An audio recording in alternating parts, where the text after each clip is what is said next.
Hey guys, tonight we're diving into a world softer than a fainting couch, but somehow much, much harder. The daily reality of Victorian women. That's right, while your spine decompresses in a 21st century mattress, we're about to slip sideways into a world of corsets tighter than your inbox, social rules more complex than your last group chat, and expectations so high they make your in-laws seem downright reasonable.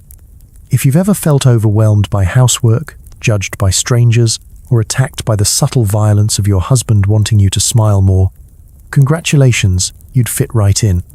Before we get stuck in a dress with more buttons than the space shuttle, go ahead and like the video and subscribe, but only if you actually enjoy what I do here. Drop a comment telling me what time it is and where you are listening from. Now, dim those lights, switch on your fan for that Victorian haunted house ambience, and let's get you comfortable. Let's pause for a moment. Have you ever wondered what Victorian women actually did all day? Did they ever eat anything other than bland pudding? How long did it take to get dressed? And did anyone ever admit they couldn't breathe? How did they find time to read when there were 17 calling cards to answer before breakfast? What was their workout routine? Carrying a fainting chair up the stairs, or fighting off over-enthusiastic suitors? Were they really obsessed with embroidery, or was that just a socially acceptable way to avoid talking to their relatives? Congratulations, you've just woken up in the year 1875. You're in a ruffled nightgown. You can hear the clatter of a coal delivery outside. And there's a good chance you'll be judged for blinking too loudly before noon. Good luck. You wake up in a bed piled so high with blankets you briefly consider whether you're being slowly smothered by a well-meaning aunt. The fire in your bedroom has gone out hours ago, and the air is brisk enough to freeze your hopes and dreams.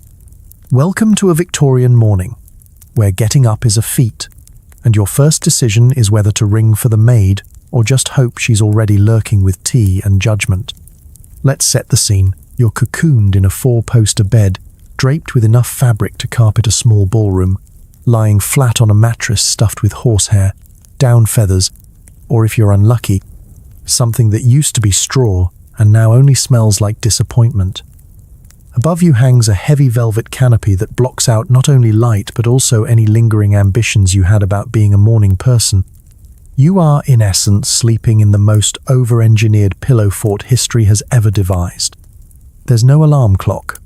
Instead, you are awakened by a chorus of Victorian house noises, the distant clatter of coal being dumped into a scuttle, the soft scraping of a maid cautiously entering your room, and the muted thump of your own regret for staying up until midnight, reading Jane Eyre under the covers. Maybe you're lucky and someone has relit the fire, or maybe you're already mentally preparing your gracious but firm complaint about frostbite in the salon later. You consider burrowing deeper, but you know what's coming. The day will not wait for you, and neither will your social obligations. The air is so cold your breath comes out in little puffs, and you briefly contemplate inventing central heating just to avoid leaving the bed. But this is the Victorian era, so your only option is to reach for the bell pull, a tasseled rope hanging conveniently at your bedside, which, when yanked, signals to the maid that it's time to begin the morning's elaborate theatre. The maid arrives, quietly judgmental in her perfectly ironed cap, bearing a tray of weak tea, a sliver of toast, and the vague hope that today you won't require the chamber pot immediately. She opens the heavy drapes, letting in the glorious British sunlight, grey, diffused, and slightly damp, like being gently slapped awake by a fog bank. You are now visible to the outside world, or at least to the neighbour's gardener, who is either trimming the hedge or, more likely, eavesdropping for gossip material. The next step in the morning battle is the bottle ritual. Not the fun kind. This is the Victorian hot water bottle, freshly filled from the kitchen kettle and wrapped in flannel. It's been keeping your toes at a toasty 32 degrees Fahrenheit all night and now needs to be awkwardly handed off to the maid, who will replace it with one for tonight's bedtime. Try not to make eye contact. You both know how this goes. You swing your legs out of bed, immediately regretting it as your feet hit the freezing floor. No central heating means your toes have just made contact with what Victorian architects call characterful original floorboards and what you call frostbite roulette. If you're upper crust, there might be a faded rug underfoot. If not, you're experiencing the historical version of the ice bucket challenge. Getting dressed is still a distant nightmare. First, you must face the infamous morning wash. A jug of water, which was warm when the maid brought it, about half an hour ago, now sits stone cold on the washstand. You splash your face, gasping like a goldfish tossed onto a glacier, and dab yourself dry with a towel so stiff it could probably double as a baking tray. Hygiene, Victorian style, is basically a punishment for waking up. While you attempt to restore circulation to your extremities, your mind wanders to your daily duties. A schedule full of gentle exercise, endless letter writing, and worrying about whether your cousin's new hat is a threat to civilization. But for now, you've won the first skirmish. You are vertical. You are awake. You are 80% blanket and 20% existential dread. And if you manage to avoid tripping over the chamber pot, you're already ahead of the game. Welcome to the battle of the boudoir. Same struggle, different century. Before you can face society, you must first survive the daily ordeal of getting dressed. This isn't grab the nearest hoodie territory. No, you need help, usually from a long-suffering lady's maid, just to be wrestled into a corset so tight it could probably alter your DNA. Breathing is optional, posture is mandatory. You begin the ordeal shivering in your chemise, the last remaining whisper of comfort before the armour of the day. Your maid approaches with the calm determination of a Victorian field surgeon, already sizing up your ribcage and calculating the odds of you fainting before breakfast.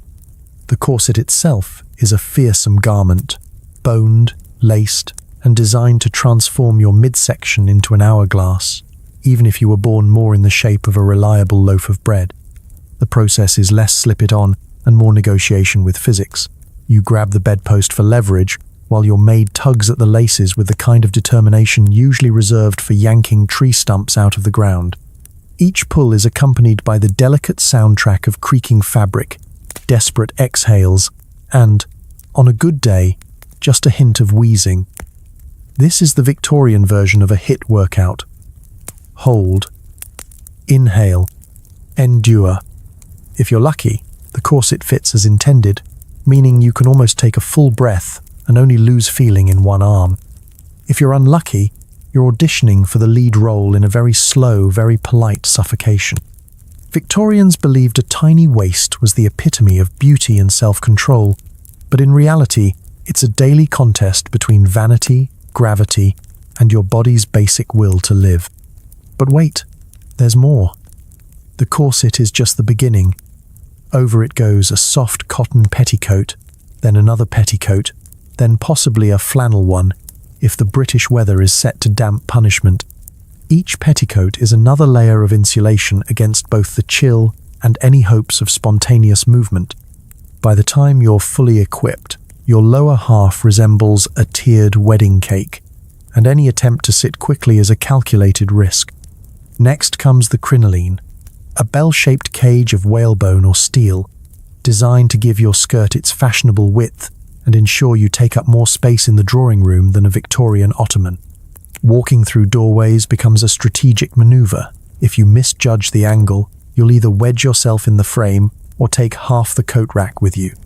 If you've ever tried to parallel park a minivan on a busy street, you have a sense of what it's like to navigate a breakfast parlour in a crinoline. Now, the outer dress. This could be cotton for daytime, silk if you're fancy, or worsted wool if you're planning to spend several hours regretting your life choices. The sleeves are tight, the buttons are infinite, and every layer is designed to send a clear message. You are not here for comfort. Your maid fastens the dozens of tiny buttons running from your throat to your shins, each one a monument to patience and the world's most impractical fashion engineering. Accessories are next. Stockings, held up with garters that, let's face it, never stay put. A pair of boots laced to mid-calf, a chemisette to fill in any scandalous gaps at the neck, and of course, gloves. You may be only one minor inconvenience away from passing out, but at least your wrists are modestly covered. Finally, your hair must be arranged, a process so elaborate it deserves its own tragic opera. Curls are pinned, bonnets are perched, and not a strand is allowed to escape, lest the neighbors start a petition. A discreet spritz of lavender water completes the ensemble, though after half an hour wrestling with the corset, what you really need is electrolytes and a support group. Fully dressed, you're ready to face the world, or at least the hallway, standing taller, breathing shallower, and with a new appreciation for modern athleisure wear. It's not just dressing, it's survival. Victorian style. Forget wolfing down a breakfast burrito in your car. In Victorian England, breakfast is a stately, silent parade of tea, toast, and the crushing weight of family expectations. The good news? Porridge is always available. The bad news? So is your mother's subtle disappointment. You enter the breakfast room after your marathon battle with corsets, petticoats, and self-respect. The table stretches so far you're not entirely sure where it ends, possibly in another postal district. Crisp white linens, silver cutlery, and enough porcelain to make a royal wedding blush await you, along with at least one relative whose face is already set to mildly dissatisfied. Taking your assigned seat, never, ever the head of the table unless you're the matriarch, and even then, only if everyone else is deceased. You brace yourself for the first ordeal, the pouring of the tea. This isn't just a beverage, it's a test. Pour too quickly, and you risk splashing on the tablecloth. Scandal. Pour too slowly, and Aunt Agnes will sigh so deeply she might dislodge a rib. A delicate spoon clinks against bone china as you stir in exactly one sugar cube, unless, of course, someone is watching, in which case it's half a cube and a performance of dietary restraint.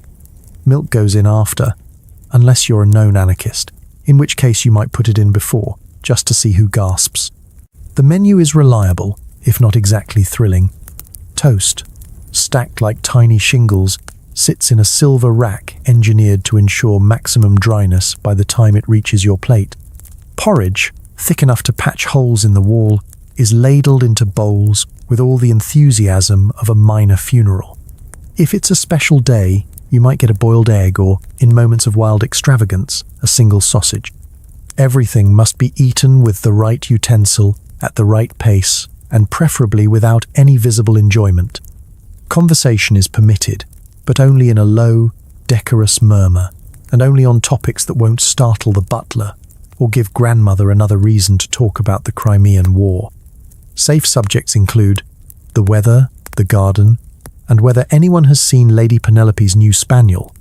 Never mention bodily functions, the stock market, or, heaven forbid, feelings. And then there's the lurking presence of family dynamics. Your father, hidden behind an impenetrable wall of the Times, occasionally lowers the paper to deliver a cryptic comment about the importance of punctuality. Translation, you were 2 minutes late. Your younger siblings silently plot the assassination of the porridge, while your mother surveys the table with an expression that suggests both pride and a quiet terror that you'll never marry. Meanwhile, your own anxiety percolates quietly along with the tea. Did you remember to keep your elbows off the table? Is your napkin in your lap, folded into an origami swan of unobtrusive respectability?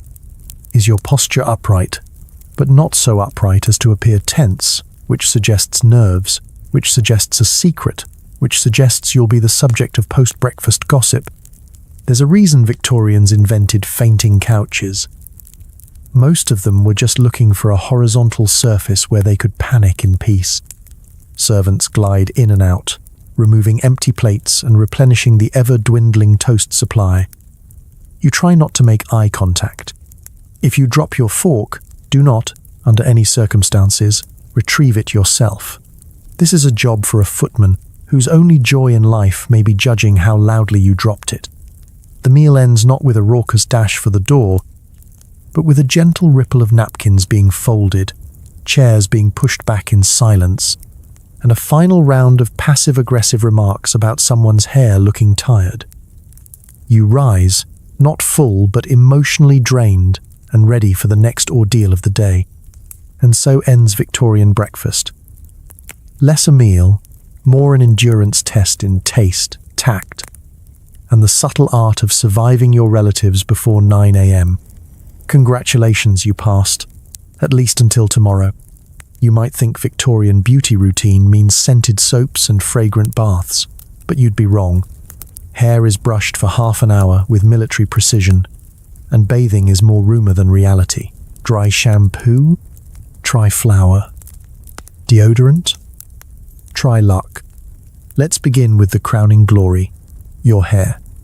It is both your pride and your cross to bear.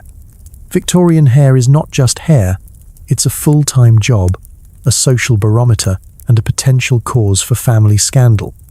Each morning, your maid arrives armed with a boar bristle brush, a selection of tortoiseshell combs, and the single-minded resolve of a general preparing for battle.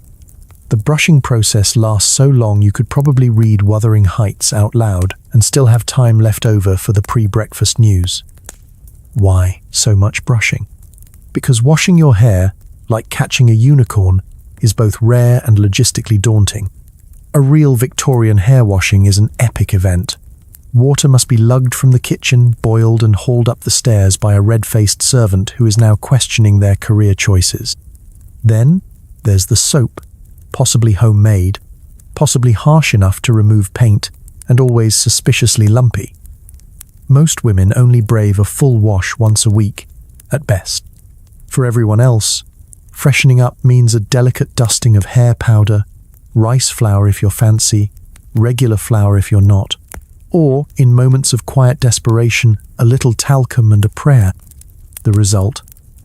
Hair that's slightly less oily, but now smells faintly like yesterday's bread rolls. As for the rest of your body, the Victorian bath is more urban legend than daily routine. Full immersion bathing is reserved for special occasions or imminent royal visits. Most days, you make do with the strip wash, which involves a pitcher of lukewarm water, a sponge, and a strategic game of which parts are most likely to be inspected by a doctor, clergyman, or mother-in-law. Bathhouses exist, but are viewed with deep suspicion and sometimes outright horror. Who knows what might happen in such places? Cleanliness, fraternizing, fun. Soap itself is a tricky affair. Fancy, scented soap is the domain of the rich, and even they use it sparingly, as if every lather shaves a year off the family fortune. For everyone else, soap is a dull, brown block of lye and animal fat that doubles as an emergency stain remover and triples as a doorstop. If you're lucky, you might have a lavender sachet tucked among your linens to add a faint suggestion of cleanliness. But mostly you smell like a blend of starch, wood smoke, and whatever anxiety you picked up at breakfast. Deodorant? That's more of a suggestion than a product. The best you can hope for is to mask any offending odors with a light sprinkle of eau de cologne, or by simply never raising your arms above waist height. Victorian etiquette conveniently insists on dainty hand movements and carefully folded fans, likely because nobody wants to unleash what's lurking under all those layers. If all else fails, there's always the tried and true solution. Blame the dog, blame the weather, blame the French. Teeth present a different battlefield. Toothpaste exists, but it comes as a powder, often flavored with charcoal, salt, or chalk, and leaves your mouth feeling like you licked a blackboard. Toothbrushes are made with bristles tough enough to strip barnacles off a ship, and dental visits are an adventure only for the truly brave. Floss? You're more likely to be flossing with a bit of string you found attached to your corset. Yet despite all this, the end result is a kind of weary elegance. You look presentable, at least from a safe social distance. Your hair is shiny, possibly from a month's worth of oil. Your face is powdered, for both beauty and the suppression of facts, and your perfume is just enough to keep most people from asking questions. In Victorian England, looking clean is far more important than being clean. And if you ever doubt it, just remember, somewhere, someone is brushing their hair for the full 30 minutes and pretending not to notice that you haven't had a bath since last Michaelmas. You, however, are ready to face the day, oily roots, flowery scalp, and all. The highlight of your morning is the inevitable round of calling cards, tiny, inscribed tickets that prove to your peers you are in fact still alive and only mildly socially awkward. You'll make and receive enough visits to fill an Excel spreadsheet, all in the pursuit of not being talked about in the wrong drawing room. Let's be clear, social calls are not optional. They're not for fun. They are, in fact, the backbone of the Victorian social pyramid, a never-ending cycle of visits, return visits, thank you visits, condolence visits, and, on truly festive occasions, the "I just moved in, please don't hate me" visit. At the heart of it all is the calling card, that dainty rectangle of heavy paper printed with your name in a font so curly it might be trying to spell something in Morse code. The ritual begins just after breakfast, when the family butler hands you a silver tray bristling with cards. Each one is a social IOU, a little reminder that Lady Farnsworth stopped by, and if you don't return the favour within 3 days, you'll be labelled a recluse, a snob, or, worst of all, peculiar. Your own stack of cards, freshly ordered from the stationer, sits waiting. Blank on the back, ready for desperate last-minute notes. "So sorry I missed you," or the occasional passive-aggressive flourish. "Regrets for last Tuesday, indisposed due to weather and fate." Now comes the strategy portion. Calling is not a casual stroll and knock. It is a precisely timed, logistically demanding social campaign.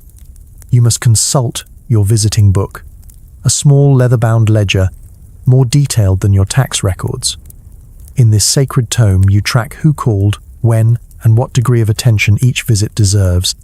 Failure to reciprocate within the appropriate window means social death, so it's less keeping up with friends and more trying not to become a cautionary tale at someone else's tea. You set out in your best visiting dress, a garment specifically designed to signal you're only staying for 15 minutes, but are still better dressed than anyone in the household. Gloves, mandatory. Hat, obligatory. Parasol, defensive weapon and privacy shield. You climb into the family carriage, or, if you're particularly tragic, set off on foot, bracing yourself for a morning of small talk and sitting upright on sofas that seem to have been designed by orthopedic pessimists. Arriving at the first house, you're ushered into the drawing room by a servant who will, with a straight face, inform the lady of the house that Miss So-and-so is calling. If you're lucky, she's in. If not, you leave a card and move on, secretly relieved, but forced to pretend you're devastated at missing her. If she does appear, you're in for the real test. 15 minutes of conversation, as light as air and as sharp as a fencing match. Weather, health, mutual acquaintances, these are all safe topics. Politics, money, and your actual opinions are not. You sip tea, eat a biscuit so dry it could be used as packing material, and try not to drop crumbs down the front of your dress. If you can manage this while sitting with perfect posture and making eye contact just enough to seem interested, you are, by Victorian standards, thriving. And don't get comfortable. There's a precise choreography to social calls. Stay longer than 15 minutes, and you'll be seen as needy. Leave too soon, and you're cold. Ask to use the lavatory, and you might as well declare war on etiquette itself. On especially busy days, you'll squeeze in 6 or 7 calls, each one another opportunity to accidentally offend someone's third cousin twice removed. When you finally return home, it's time for the receiving portion. Now, you must be ready to greet callers with a smile, offer a small cake, and pretend you weren't just hiding in the library dreading human interaction. For every card you collect, another slot on your social to-do list is filled. The process never ends. It only resets. Somewhere, someone is always about to take offense, and every drawing room is a silent coliseum of reputation. In the end, the true winner of the Victorian social call is the one with the biggest stack of cards, the emptiest schedule, and the most finely honed ability to make it all look effortless, while secretly longing for a day with no visitors at all. Now it's time to sit by the window and embroider something you don't care about, while making just enough conversation to avoid accusations of sulking. Needlework isn't just a hobby, it's a silent competition for most patient martyr in your social circle. If you're picturing a peaceful morning, sunlight filtering gently through lace curtains as you lovingly stitch roses onto a handkerchief, let me stop you there. Needlework in the Victorian home is less a creative outlet and more a marathon of endurance, etiquette, and emotional suppression. It's the Victorian answer to both fidget spinners and passive aggression. Everyone is doing it, everyone is pretending to enjoy it, and everyone is quietly praying not to stab themselves with the business end of a tapestry needle. Your tools are neatly arranged on a side table. Embroidery hoops, thimbles, shears so sharp they could cut through family tension, and a rainbow of silk threads. There's an unfinished sampler nearby, featuring cheerful mottos like "Home Sweet Home" and "A Stitch in Time Saves 9", alongside what you secretly suspect is a coded cry for help. If you're truly accomplished, you might attempt an antimacassar, a lacy doily designed to protect the furniture from gentlemen's hair oil and, presumably, any remaining will to live. The pressure is on. Your mother and 3 aunts are present, all working with the intensity of Olympic athletes and the facial expressions of martyrs auditioning for sainthood. The conversation is light, calculated, and slightly barbed. "How many stitches per minute are you managing, dear? That border is ambitious. My, your French knots are so rustic." The competition isn't explicit, but everyone knows who's winning. It's whoever looks the calmest while sewing an entire alphabet onto a napkin with eyesight so strained they're seeing double. But this is more than mere busywork. Needlework is the acceptable way for women to fill hours otherwise spent questioning the futility of existence, or worse, having opinions. While your fingers are occupied, you can eavesdrop on conversations, tune out tedious relatives, or perfect your serene and industrious expression for when the vicar drops by unannounced. If your embroidery is truly intricate, you have an excuse to avoid the more dangerous conversational topics, like marriage prospects or why you still haven't learned the pianoforte. Occasionally, someone will read aloud, improving literature only, of course, while the rest of you nod and try to avoid sewing a flower stem straight through your skirt. Novels are frowned upon, too racy. Poetry is risky. Too many feelings. So you end up listening to a selection from moral maxims for young ladies while you attempt to make a chain stitch that doesn't look like a worm having a panic attack. The unspoken rule is never to let your hands be idle. Idleness, after all, is the first step toward moral decay, or worse, being accused of laziness by your own grandmother. So you sew, handkerchiefs, table runners, mysterious sachets no one actually uses, and enough pillowcases to suffocate a small town. The ultimate goal?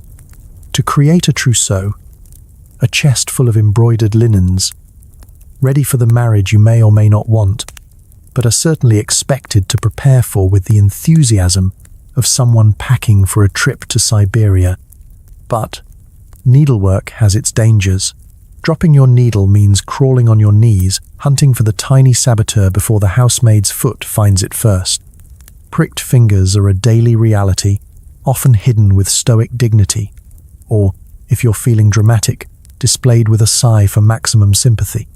There's also the looming threat of eye strain.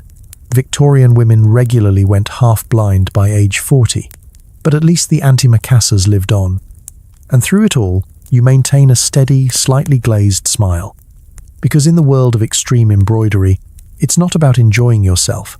It's about surviving the endless afternoon, one tiny stitch at a time, and proving to everyone that, when it comes to patience, nobody suffers as beautifully as you.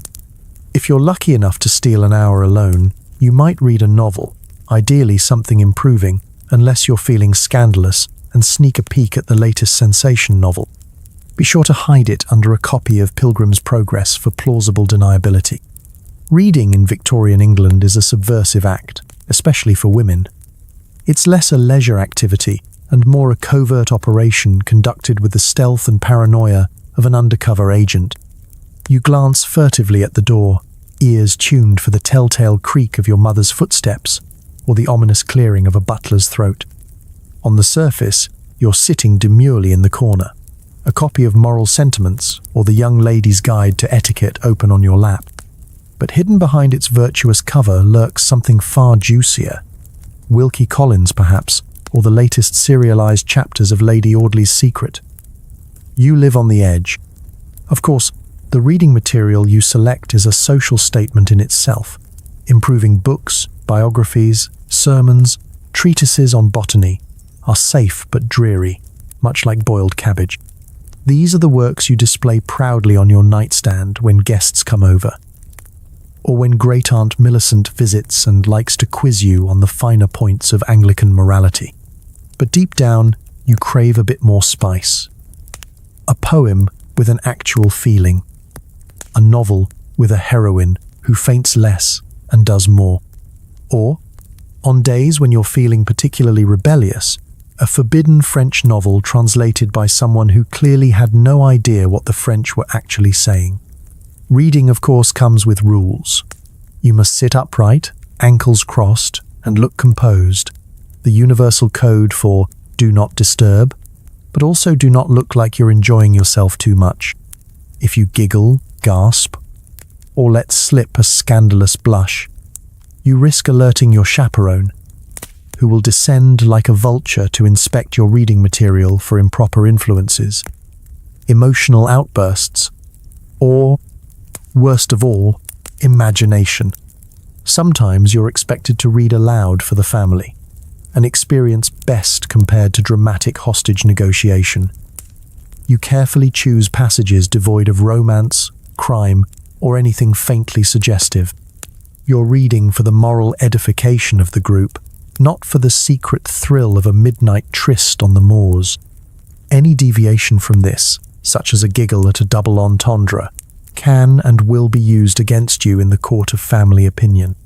And yet, despite the scrutiny, reading is an escape. Within the pages of a well-thumbed novel, you can visit Italy, scale the Alps, or solve mysteries in foggy London, all without ever leaving the parlour.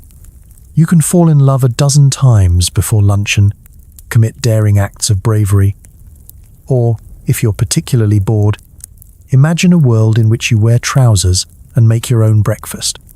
Books are also contraband currency among your friends.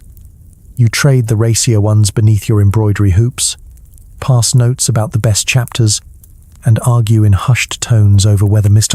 Darcy is in fact marriage material or just a glorified introvert with boundary issues. Some books are so infamous they're known only by code. The Blue Book is tucked behind the Atlas, while that dreadful French volume is hidden inside a hollowed-out copy of Prayers for Young Ladies. You become part of an underground library, operating with all the secrecy of a Victorian spy ring. And for all the rules, the real victory comes when you manage a full, unbothered hour with your favorite book. You curl up in a sunny window seat, lose yourself in someone else's drama, and, for a little while, forget that your own greatest challenge is not being caught drooling over a character with sideburns. When the hour is up, you mark your place, hide the evidence, and slip back into the world of improving pursuits, your spirit a little lighter and your appetite for mischief just slightly whetted. In the Victorian age, reading isn't just a pastime, it's a minor act of rebellion, a secret romance, and, if you're lucky, a glimpse of the world beyond the next social call.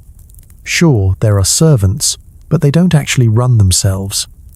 You're expected to direct a staff of humans who are all secretly convinced you have no idea what you're doing. You inspect the silverware, sample the soup, and try not to cry when you find dust on a banister. Household management in Victorian England is less gentle domesticity and more corporate governance with extra starch. Your day as domestic CEO starts not with a board meeting, but with the morning report, delivered via a long-suffering housekeeper who recites the latest updates as if announcing troop movements in the Crimea. The laundry has frozen on the line, the cook is out of patience, again, and the footman has been spotted napping in the coal scuttle. If you thought you were just here to swan about in lace and pearls, you've grossly underestimated the demands of this position. The staff roster reads like a Dickensian drama. Housemaids, parlourmaids, scullery maids, cooks, butlers, footmen, and the ever-cryptic odd boy. You are expected to know them all by name, remember their birthdays, and instantly recall who is currently holding a grudge against whom. Lose track, and you risk the sort of household mutiny that can only be resolved by bribery, usually with cake, and an emergency reference to Mrs. Beaton's book of household management. Your first task, the daily inspection. This is a stately procession from room to room, trailed by at least 2 maids and a cloud of anxiety. You check that beds are made with military precision, that the parlour cushions are fluffed to regulation density, and that no one, absolutely no one, has left muddy footprints on the staircase. Each infraction is noted with a sigh and a gentle correction, because if you raise your voice, the household will spend a week whispering about your nerves. Down in the kitchen, you taste test the soup, not for pleasure but as a safeguard against culinary revolution. If it's too salty, the cook glares at you like you've personally insulted her ancestors. If it's too bland, you're offered extra pepper with a smile sharp enough to slice bread. Menu planning becomes a diplomatic operation. What can you serve that's impressive, affordable, and unlikely to start a class war in the pantry? It's like Chopped, if the mystery ingredients were yesterday's turnips and fear. Managing the budget is a minefield.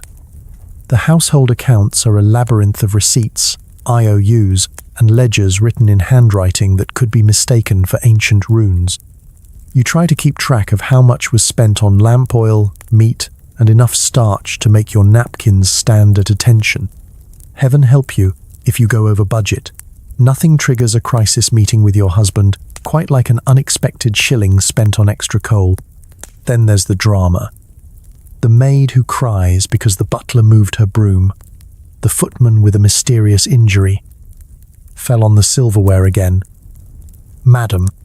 And the ongoing mystery of who keeps leaving half-eaten biscuits behind the clock. Every dispute is a test of your diplomatic skills. Your management style becomes a mix of mother, monarch, therapist, and benevolent dictator. Despite appearances, there is no downtime. You're on call for every crisis, every locked door, every mysterious stain on the drawing room carpet. Guests arrive, and you transform into a conductor, orchestrating a seamless ballet of greetings, refreshments, and strategically timed compliments about the weather. If the dinner goes smoothly and nobody sets the curtains on fire, you declare victory. All this, mind you, in layers of crinoline and stays, maintaining a pleasant smile and never once admitting you'd rather be hiding under the stairs with the cat. So the next time someone says, "But you have help," remember, you're not relaxing, you're running an empire, with dust bunnies for rebels and a soup ladle as your scepter. Congratulations, you're a CEO, and your quarterly report is due whenever your mother-in-law drops by unannounced. Your main daily workout is conversational fencing, parrying intrusive questions, delivering just the right amount of wit, and never ever admitting you don't care about the weather. Every interaction is a masterclass in not offending anyone who could destroy your social standing with a single raised eyebrow. Let's be clear, the real battleground of Victorian society isn't fought with swords or even with soup spoons, but with language. The ability to say everything and nothing at once is the most valuable skill a woman can possess. The game is subtle. If chess had more lace and fewer actual moves, it would be Victorian conversation. You're not just speaking, you're deploying a shield of propriety, a veil of pleasantries, and, when things get desperate, a diversionary barrage of flower talk. You start your morning with warm-up sparring, trading polite compliments with your family over breakfast, each one edged with just a hint of subtext. "You're looking very well, dear." Translation: "I see you survived the corset again. Did you sleep well?"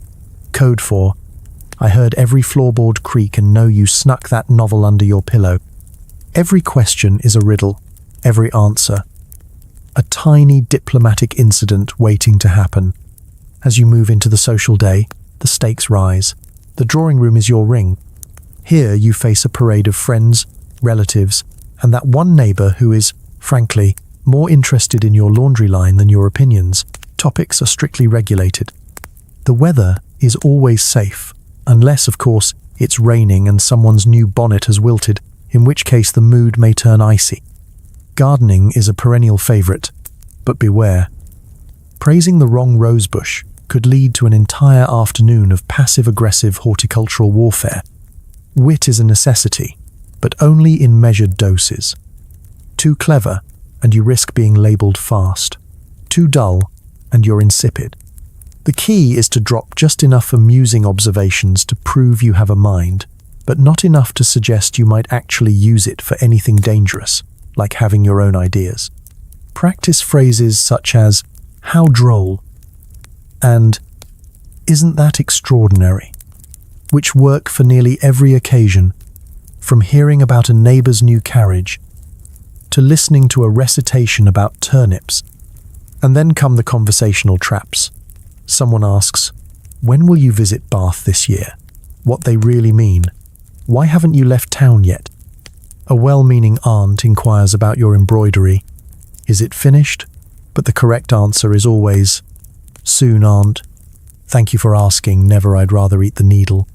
The art is to answer without answering, to reply without revealing, and, above all, to avoid giving anyone anything truly interesting to repeat.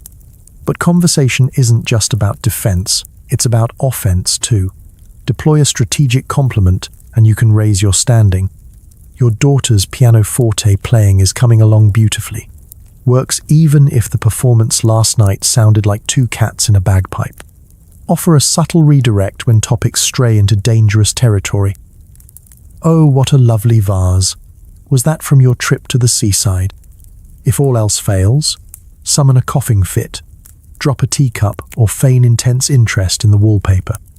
The greatest danger, of course, is accidental scandal. One misplaced joke, one unguarded opinion, and your reputation could be shredded by the next post. A cousin's careless mention of a novel could turn into a family crisis. Disagreeing with a vicar, laughing too loudly, or being seen alone with the wrong relative can all end with you as the main course at the next gossip feast. The solution? Smile, nod, and remember, silence is sometimes the sharpest retort. At the end of a day spent dancing around conversational landmines, you're exhausted, mentally sharper than a barrister, but emotionally drained. You've kept your secrets, delivered compliments, avoided all mention of politics, and managed not to admit that you actually don't care if it rains or not. Congratulations. You have mastered the art of Victorian conversation, saying everything required and nothing at all, in 4 syllables or less. Physical fitness isn't about getting swole, it's about gliding slowly in circles while pretending not to be bored. Walking outside is allowed, if you're chaperoned, bundled up, and impervious to heckling from street urchins. Victorian exercise is less about burning calories and more about burning daylight in the most graceful way possible. The phrase, taking a turn around the room, doesn't mean anything as radical as jazzercise or even speed walking.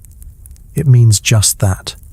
You rise from your needlework, collect your skirts, and begin pacing the perimeter of the largest available room, drawing room, music room, or, for the ambitious, the long gallery, at a stately 2 miles per century. This is not about heart health. It's about appearing faintly winded but never actually perspiring. Of course, you're not alone in your indoor laps.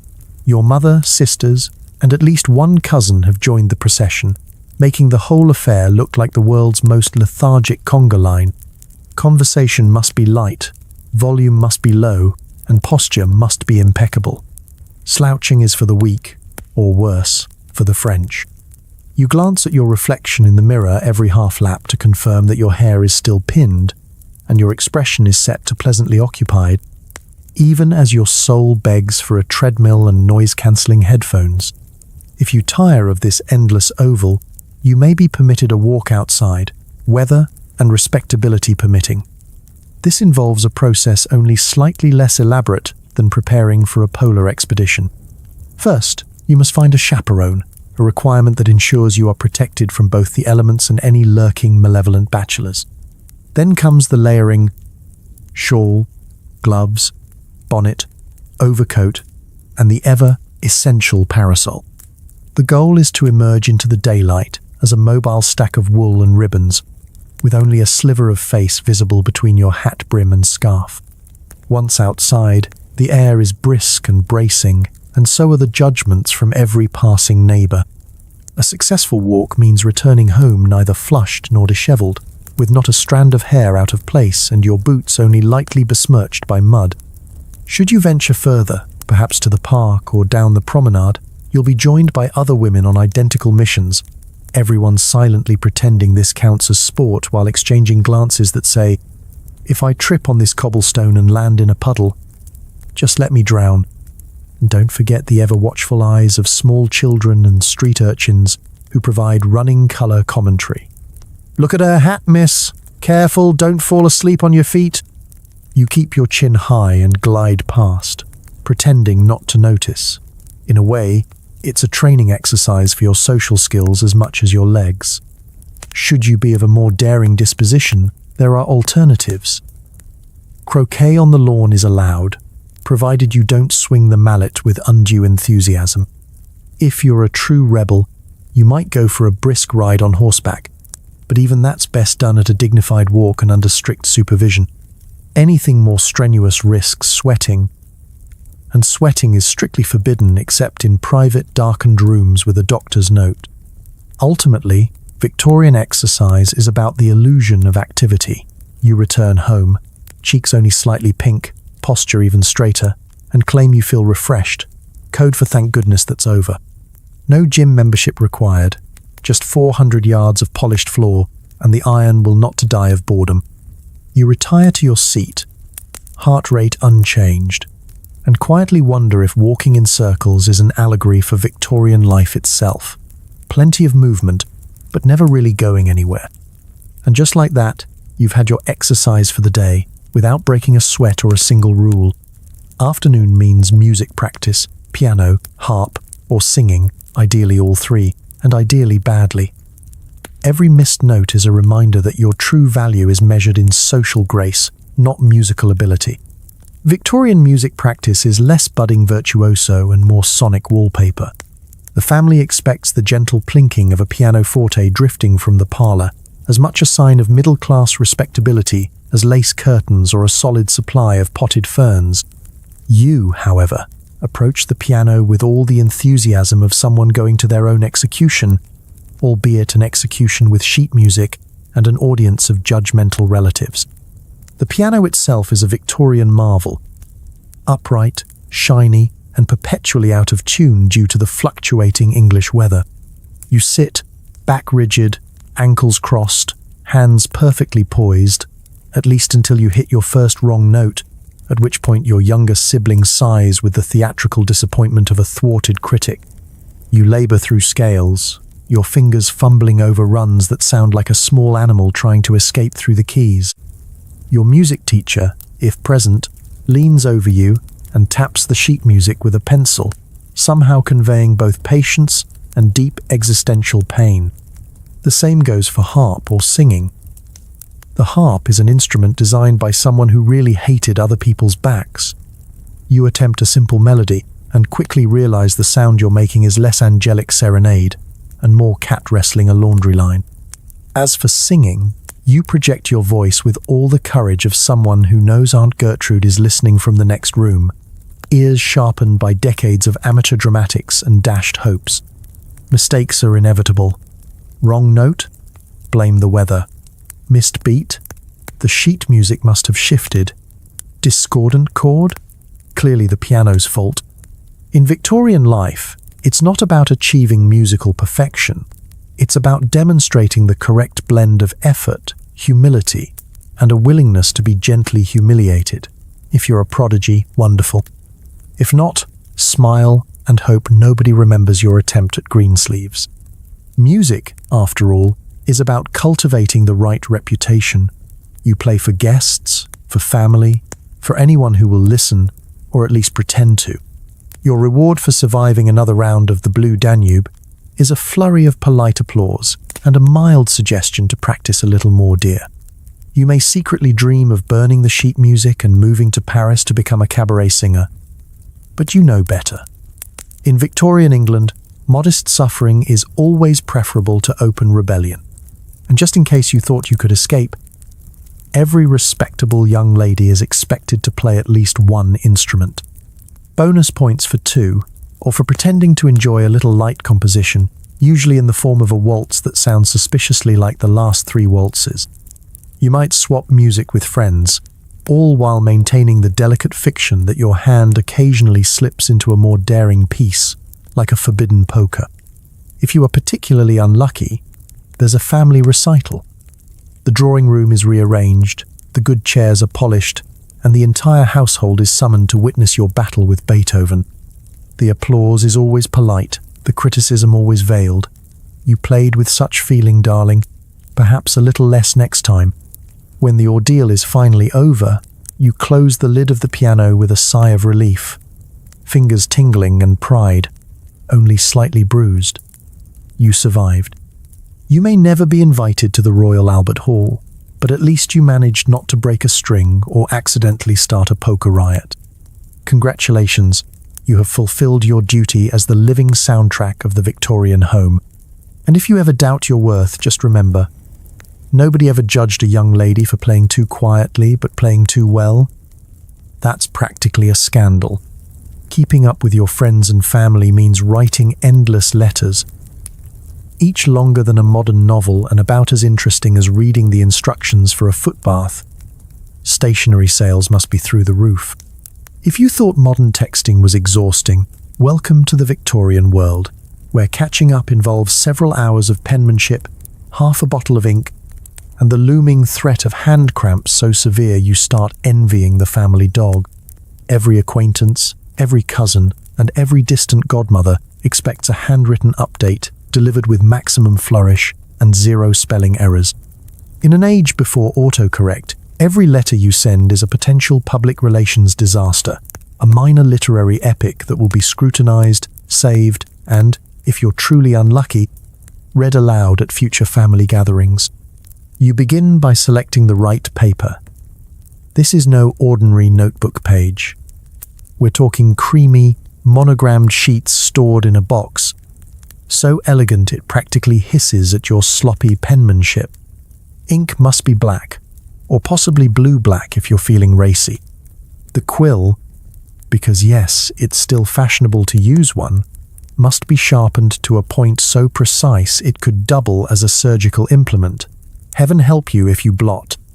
Even a tiny smudge will haunt you for weeks.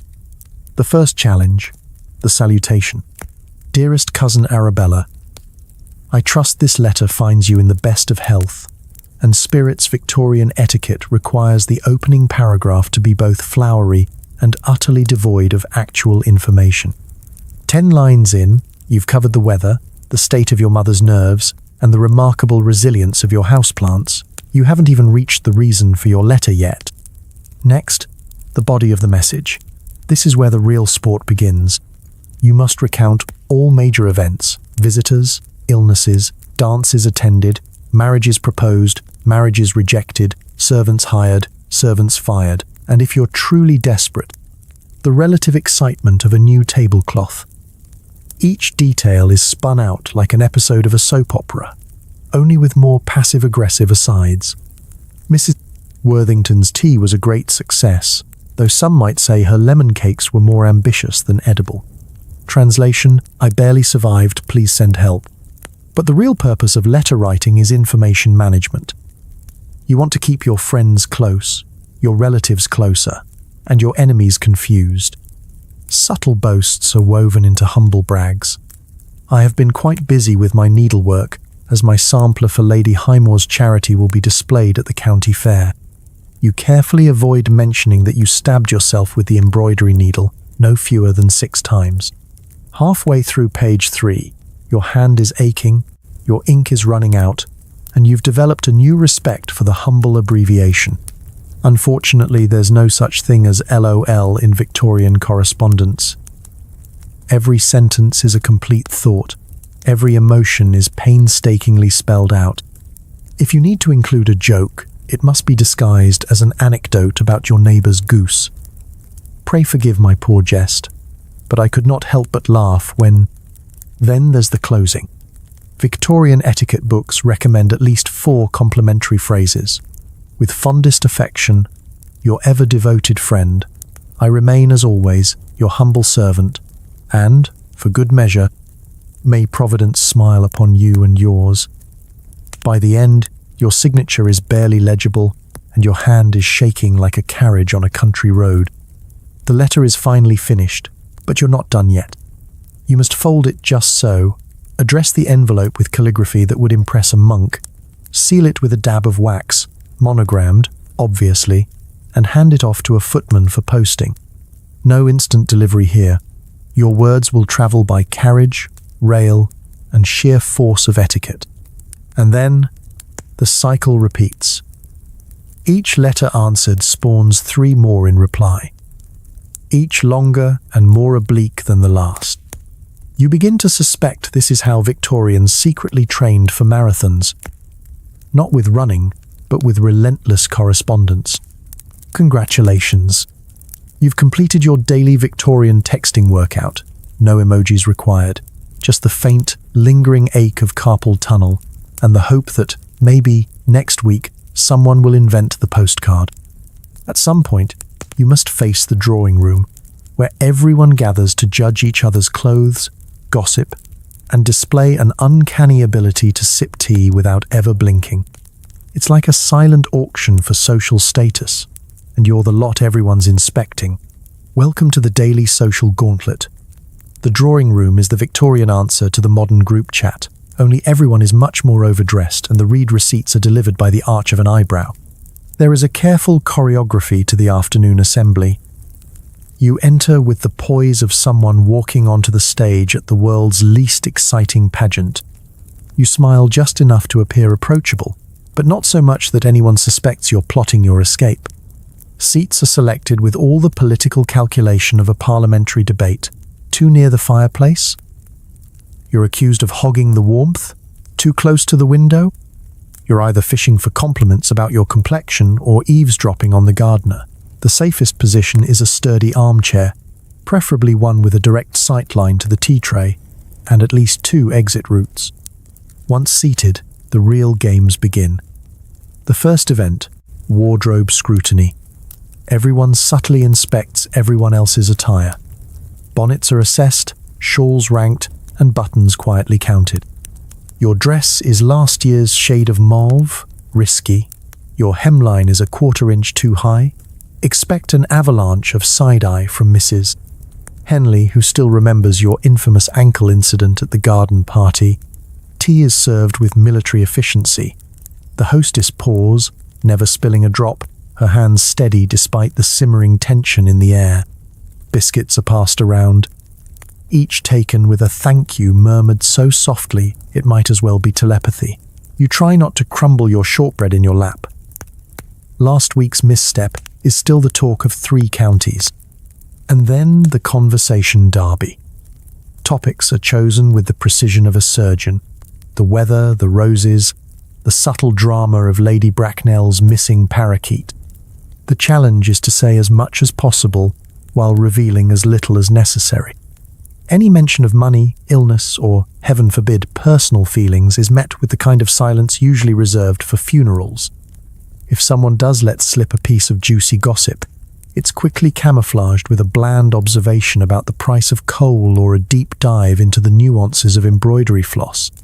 Children, if present, are expected to be seen and not heard. They hover by the door, desperate for escape, like interns at a board meeting who haven't had lunch. Elderly relatives doze with one eye open, always ready to spring into action should someone attempt to mention politics. All the while, there is a constant, silent contest. Who can appear the most unbothered?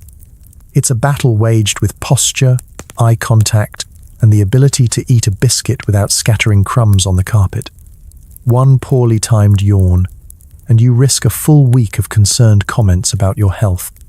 And, of course, there's the gossip gauntlet. Information is traded in whispers and sidelong glances.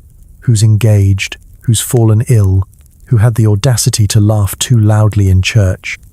The stories are embroidered with every retelling, until what began as an innocent walk in the park is transformed into a tale of social ruin, and possibly a duel. When the tea grows cold, and the conversation has circled back to the weather for the third time, it's time to make your exit. This too is a dance. Leave too soon and you're rude, linger too long and you're desperate. The trick is to glide out with a nod, a soft farewell, and the faintest suggestion that you have more interesting engagements awaiting you. You survived the drawing room. You're exhausted, over-caffeinated, and slightly sore from sitting up straight for 2 hours. But you did it.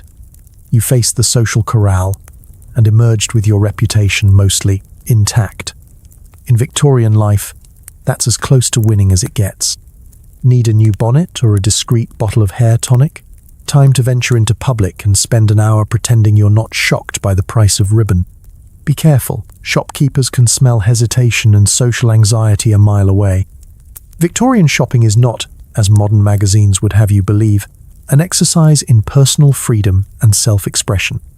It's a delicate, nerve-wracking public ritual with the atmosphere of a high-stakes poker game and the price tags to match.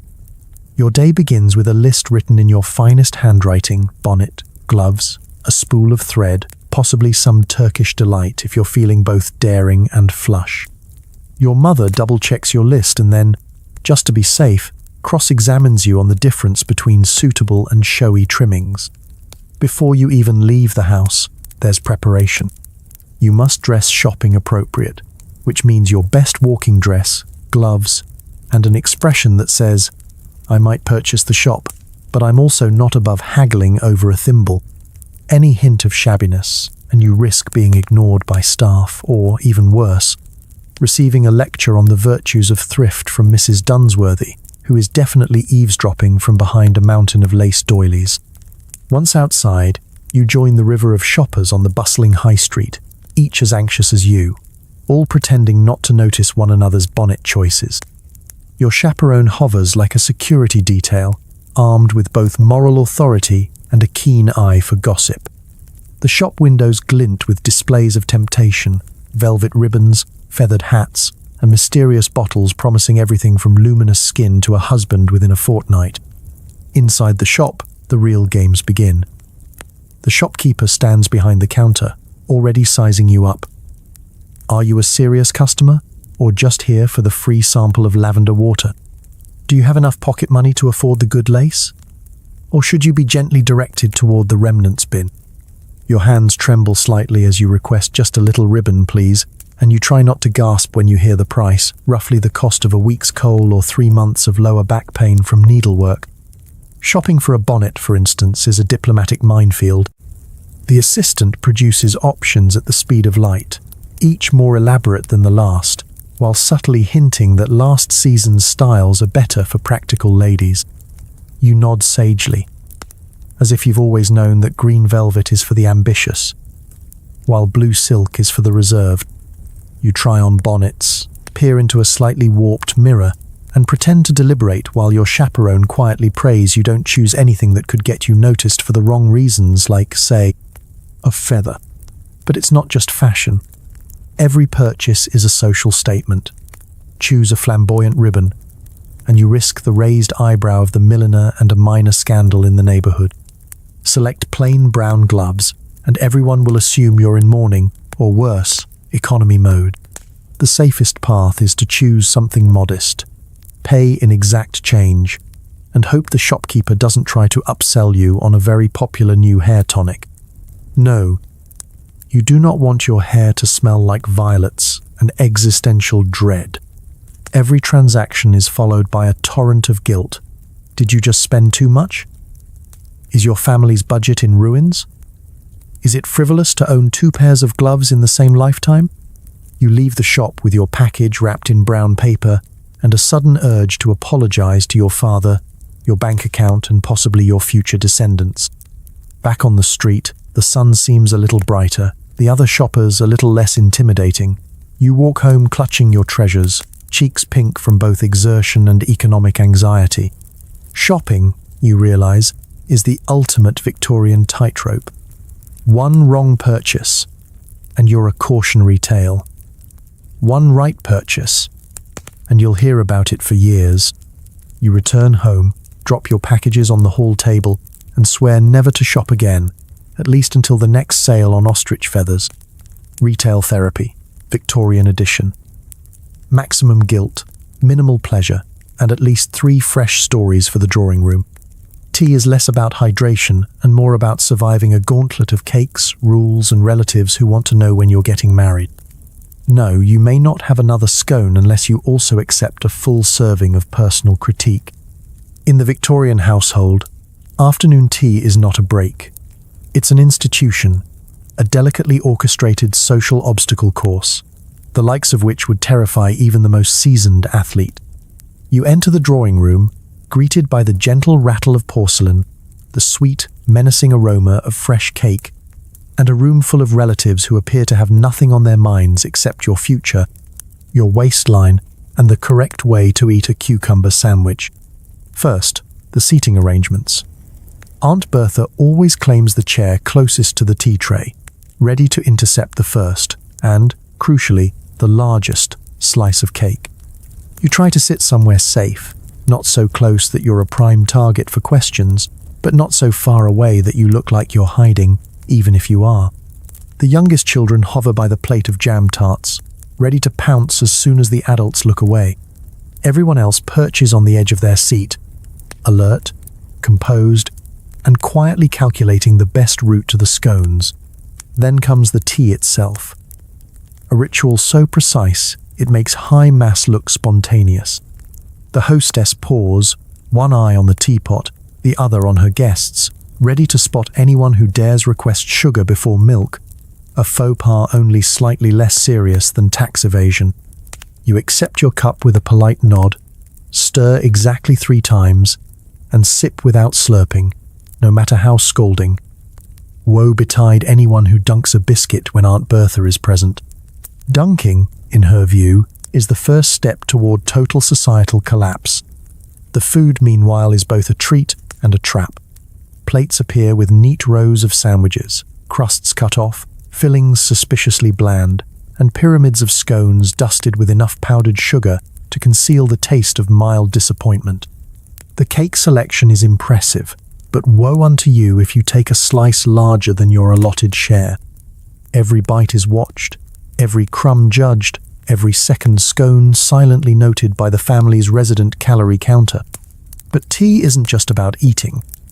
It's about conversation, or, more accurately, being interrogated in front of an audience. As soon as your mouth is full, Aunt Bertha pounces. So dear, when are you getting married? Translation: I've been waiting since you turned 16. Have you considered Lord Dalrymple? He's got a lovely income for someone so plain. Translation: My matchmaking skills are the only thing standing between you and spinsterhood. You deflect politely with practiced evasions. Oh, I'm quite busy with my needlework, Aunt. Such lovely weather we've been having, don't you think? Is that a thrush in the garden? Any distraction will do. Meanwhile, your cousins smirk over their teacups, having already survived their own round of questioning, or, better yet, having married off and become the interrogators themselves. If the conversation lulls, someone always brings up the latest local scandal, a runaway maid, a neighbour's dog caught digging up the roses, or, heaven help you, your own supposed interest in the vicar's nephew. The gossip swirls with the steam from the teapot, sweetened with sugar and spite. And yet, somehow, you survive. The scones are eaten, the cake is conquered, and Aunt Bertha, temporarily satisfied, redirects her attention to critiquing someone else's posture. You make your escape as soon as is polite, your nerves rattled but intact, vowing never to attend tea again until tomorrow, when the whole spectacle repeats. Afternoon tea, where hydration is optional but survival is absolutely mandatory. Your afternoons are reserved for good works, which mostly involve sitting in cold church halls, pretending to care about orphans, and sewing things no orphan has ever asked for. Victorian charity is less about transforming lives and more about transforming your reputation. In a world where idleness is the first step to disgrace and self-improvement is everyone's second job, doing good becomes an elaborate public performance. The destination is always the same, the local church or parish hall, where the temperature is best described as spiritual refrigeration and the decor is mostly folding chairs, stern portraits, and a faint odor of damp wool.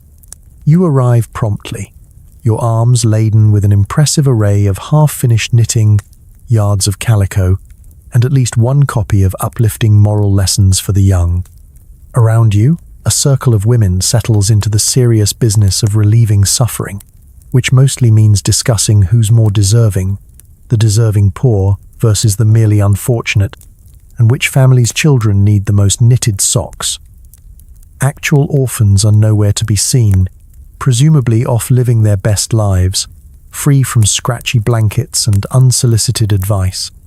The first order of business is always a meeting, led by the vicar's wife or the town's most fearsome matron.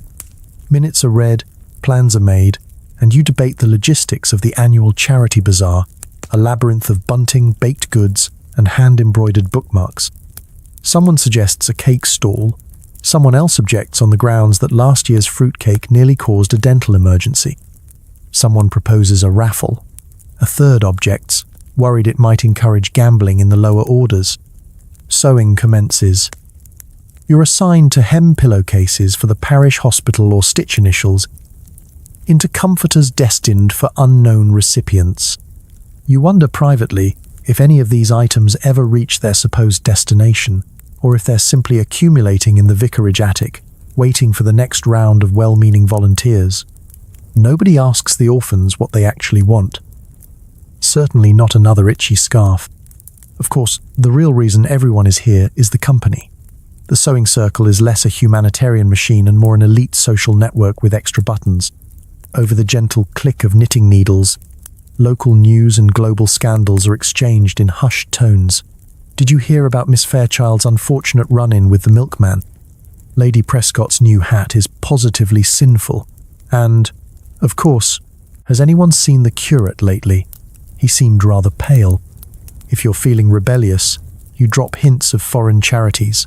Starving children in Crimea, orphans in Ireland, but these are met with polite nods and a swift return to the latest scandal in town. There is always one woman who takes her charity work a bit too seriously. She brings charts, organizes competitions for most handkerchiefs produced, and once suggested a home visit to personally deliver socks to a widower, which everyone agrees was taking things a bit far. You, meanwhile, struggle to keep your stitches even while stifling yawns and occasionally pricking your finger just to feel alive. At the end of the afternoon, there's tea, lukewarm and poured from a chipped pot, accompanied by stale biscuits and a speech about the virtue of self-sacrifice. You nod sagely, resisting the urge to ask if you could sacrifice yourself straight into a warm bath. The vicar thanks everyone for their dedication. Someone makes a joke about ladies of leisure, and you gather your sewing and slip away, cheeks pink from the combination of mild achievement and maximal boredom. Congratulations, another afternoon spent saving the world, one pointless hem at a time. You may never see the results of your good works, but you've certainly given the town something to talk about. Until next week's meeting. If you're a mother, aunt, or unfortunate older sister, you're in charge of small children with large opinions. This involves corralling, bribing, and negotiating peace treaties with people who still believe in the tooth fairy. Victorian children may look angelic in their tiny sailor suits and starched pinafores, but don't be fooled. They're pint-sized bundles of chaos with the stamina of marathon runners and the negotiation skills of a Victorian barrister. The day begins early, usually with shrieks from the nursery that indicate someone's eaten their wax fruit or, more likely, decided to see if their doll floats in the commode. The nursery is your battlefield, and your weapons are limited. Stern looks, empty threats, and a bracingly large jar of barley sugar. The nanny is technically in charge, but if you're the closest adult, or worse, the only adult present, You become the final authority on all disputes, injuries, and crises of conscience. You are judge, jury, and, on very bad days, amateur medic with a bottle of lavender water and a vague knowledge of leeches. Morning activities require careful planning. Unstructured time is an invitation for disaster, so you assign tasks with military efficiency. Alphabet blocks for the eldest, hoops and sticks for the middling ones, and for the smallest, supervised, staring at the family cat. Everyone has a job. No one, not even the cat, wants to do it. Breakfast is a test of patience and diplomacy. You try to coax porridge into tiny mouths while fending off complaints about lumps, temperature, and the existential question of why there's never any jam. At least 2 cups are overturned, someone's toast ends up under the table, and a minor insurrection erupts when you reveal there will be no honey until after lessons.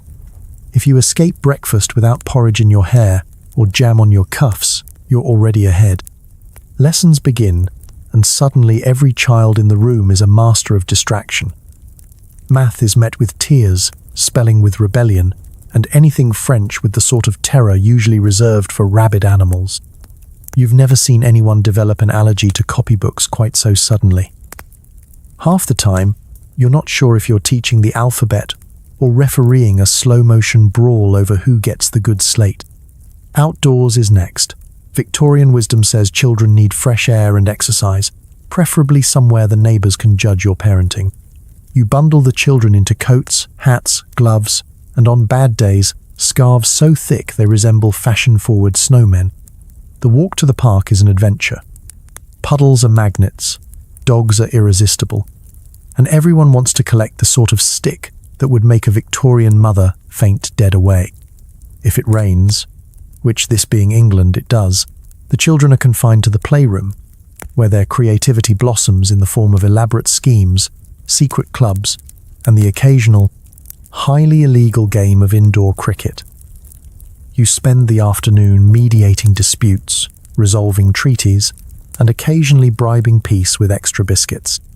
By late afternoon, spirits are high and tempers are short. You read stories, play shadow puppets, and hope the tales of moral virtue somehow seep in via osmosis. The children are finally handed back to the nanny for the ceremonial evening scrub, a process that results in clean faces, damp carpets, and, on one memorable occasion, a missing frog. Supervision is less about maintaining order and more about surviving until bedtime without losing your voice, your mind, or your last piece of toffee. Victorian children, with their lace collars and impish grins, are both your greatest joy and your greatest trial. You emerge from the nursery frazzled but victorious, ready for adult conversation and, if you're lucky, a few minutes of actual peace. Until tomorrow, when the battle resumes, and the tiny humans, with their opinions, their questions, and their remarkable aim with a spoon, rise again. Single? Lucky you. Every social event is a minefield of eligible bachelors, awkward dances, and mysterious stains on your gloves. You must appear charming, interested, and absolutely not desperate, even if your future depends on it. The Victorian marriage market is, essentially, a high-stakes game of chess played in petticoats, with the added bonus of everyone's mother watching from the sidelines. From the moment you're declared out in society, every outing, tea, or garden stroll becomes a strategic opportunity for romantic advancement, or, just as likely, social catastrophe. Let's start with introductions. You meet potential suitors in settings designed to maximize awkwardness. A cousin's garden party, the annual church bazaar, or a ball where the lighting is dim enough to blur unfortunate facial features but bright enough to make any clumsy footwork excruciatingly obvious. Every eligible bachelor is introduced with a summary of his prospects. Has a small estate in Sussex, from a very good family, or, sometimes, remarkably proficient at whist. None of these details guarantee an interesting conversation or a future free from marital regret. The dance floor is where true personalities are revealed. You must navigate a maze of quadrilles and waltzes while avoiding direct eye contact with anyone's mother. A misstep could mean scandal, or, Even worse, a proposal from Mr. Weatherspoon, who smells faintly of turnip and has not blinked since Michaelmas. Your gloves collect mysterious marks, ink, jam, possibly regret, while you strive to look effortlessly radiant and not at all like you just had to fend off a second cousin twice removed. Then comes the parlor conversation, where suitors attempt wit and you are expected to laugh at the right moment, all while secretly wondering if good teeth and a steady income are really enough to build a life on. The etiquette is exhausting. Flirtation must be obvious enough to signal interest, but subtle enough to avoid censure. A misplaced giggle or a slightly too bold comment can become tomorrow's drawing room gossip. If you're not careful, you might find yourself seated next to a bachelor who insists on describing his collection of beetles for an hour straight. Congratulations. You're courting disaster in the literal sense. There are also the letters, exchanged furtively under the watchful eyes of chaperones. Each note is an exercise in coded language, since saying too much or too little can lead to rumors, misunderstandings, or a very awkward conversation with your mother. You treasure a single pressed flower between pages, or decode whether sincerely yours means actual affection or just good penmanship. Your family naturally is watching your every move. Your mother has a sixth sense for sniffing out unsuitable matches, while your father's only requirement is that your suitor not bankrupt the family or accidentally set fire to the stables. Aunt Bertha, meanwhile, has a running tally of eligible men and is not above introducing you to all of them in one afternoon. The stakes feel impossibly high. One wrong choice and you're on the shelf, doomed to a life of perpetual embroidery and helping with other people's children. Every moment is a balancing act. Look interested, but not desperate. Be witty, but not too witty. Show off your embroidery, but don't appear too industrious, lest you look like you're angling for a job instead of a husband. You dream of a partner who sees you as more than your dowry or your lineage, but you settle for one who can make conversation about something other than livestock. Occasionally, a truly decent suitor appears, kind, moderately handsome, and with only a mild tendency to sweat through his cravat. Maybe he even asks you about your own interests, or shares a love of novels. But blink and you'll miss your chance. The Victorian dating pool is more puddle than pond, and competition is fierce. In the end, surviving the suitor gauntlet is less about finding true love and more about dodging disaster with your dignity intact. If you come through with only a few awkward proposals, some ambiguous poetry, and all your gloves returned, consider yourself a champion of the age-old game of Victorian courtship. The real Olympic sport of Victorian life is not slipping up and causing a scandal. This involves navigating the minefield of rules about hats, gloves, letters, unchaperoned walks, and being seen with the wrong cousin at the wrong time. Welcome to the art of Victorian self-preservation, where one false move can turn you from a respectable young lady into an afternoon's cautionary tale faster than you can say cream of celery. Scandal lurks behind every lace curtain. To avoid it, you must maintain a level of vigilance that would make a secret agent weep. First, the dress code. Hats must be worn outside, but heaven help you if you forget to remove yours indoors. Gloves are required for any outing, yes, even just a quick stroll in the garden. If you're caught bare-handed, expect a week's worth of speculation about your wild tendencies. Buttons must be fastened, shoelaces tied, and, most importantly, nothing, absolutely nothing, should ever hint at an ankle. Then there are the rules about correspondence. Letters to men must be ruthlessly chaperoned. If you receive a note, it must be passed through the hands of your mother, the butler, and probably the entire village before you can safely read it. Even the ink colour is up for judgment. Black is proper, blue is daring, and anything scented will have the drawing room in uproar by supper. Don't even think about sealing with a kiss, unless your goal is to have your romantic aspirations discussed over tea for the next decade. Chaperones themselves are an entire scandal prevention industry. Want to go for a walk? Bring a chaperone. Want to visit a friend? Chaperone. Want to blink at a man in public? Better hope your great aunt is within arm's reach, ready to leap between you and disaster. The unchaperoned walk is the original forbidden fruit. One bite, and your reputation is in tatters. Never mind that your only companion was a very well-behaved sheepdog. Dining is its own minefield. A single faux pas at the table can end your social standing. Soup must be sipped, not slurped. Bread is to be broken, not cut. Napkins go in your lap, never, under any circumstances, tucked into your collar like some kind of continental radical. And for goodness sake, don't let your spoon clatter, or someone will whisper about your nerves. But the real danger lies in being seen. Seen with the wrong person, at the wrong time, in the wrong place. A stroll with a second cousin after sunset is enough to send the rumour mill into overdrive. Two unmarried people talking in a conservatory? Scandal. Being caught laughing too loudly with the vicar's nephew? Double scandal. And possibly an unplanned engagement. If you're truly unfortunate, your scandal might not even be your fault.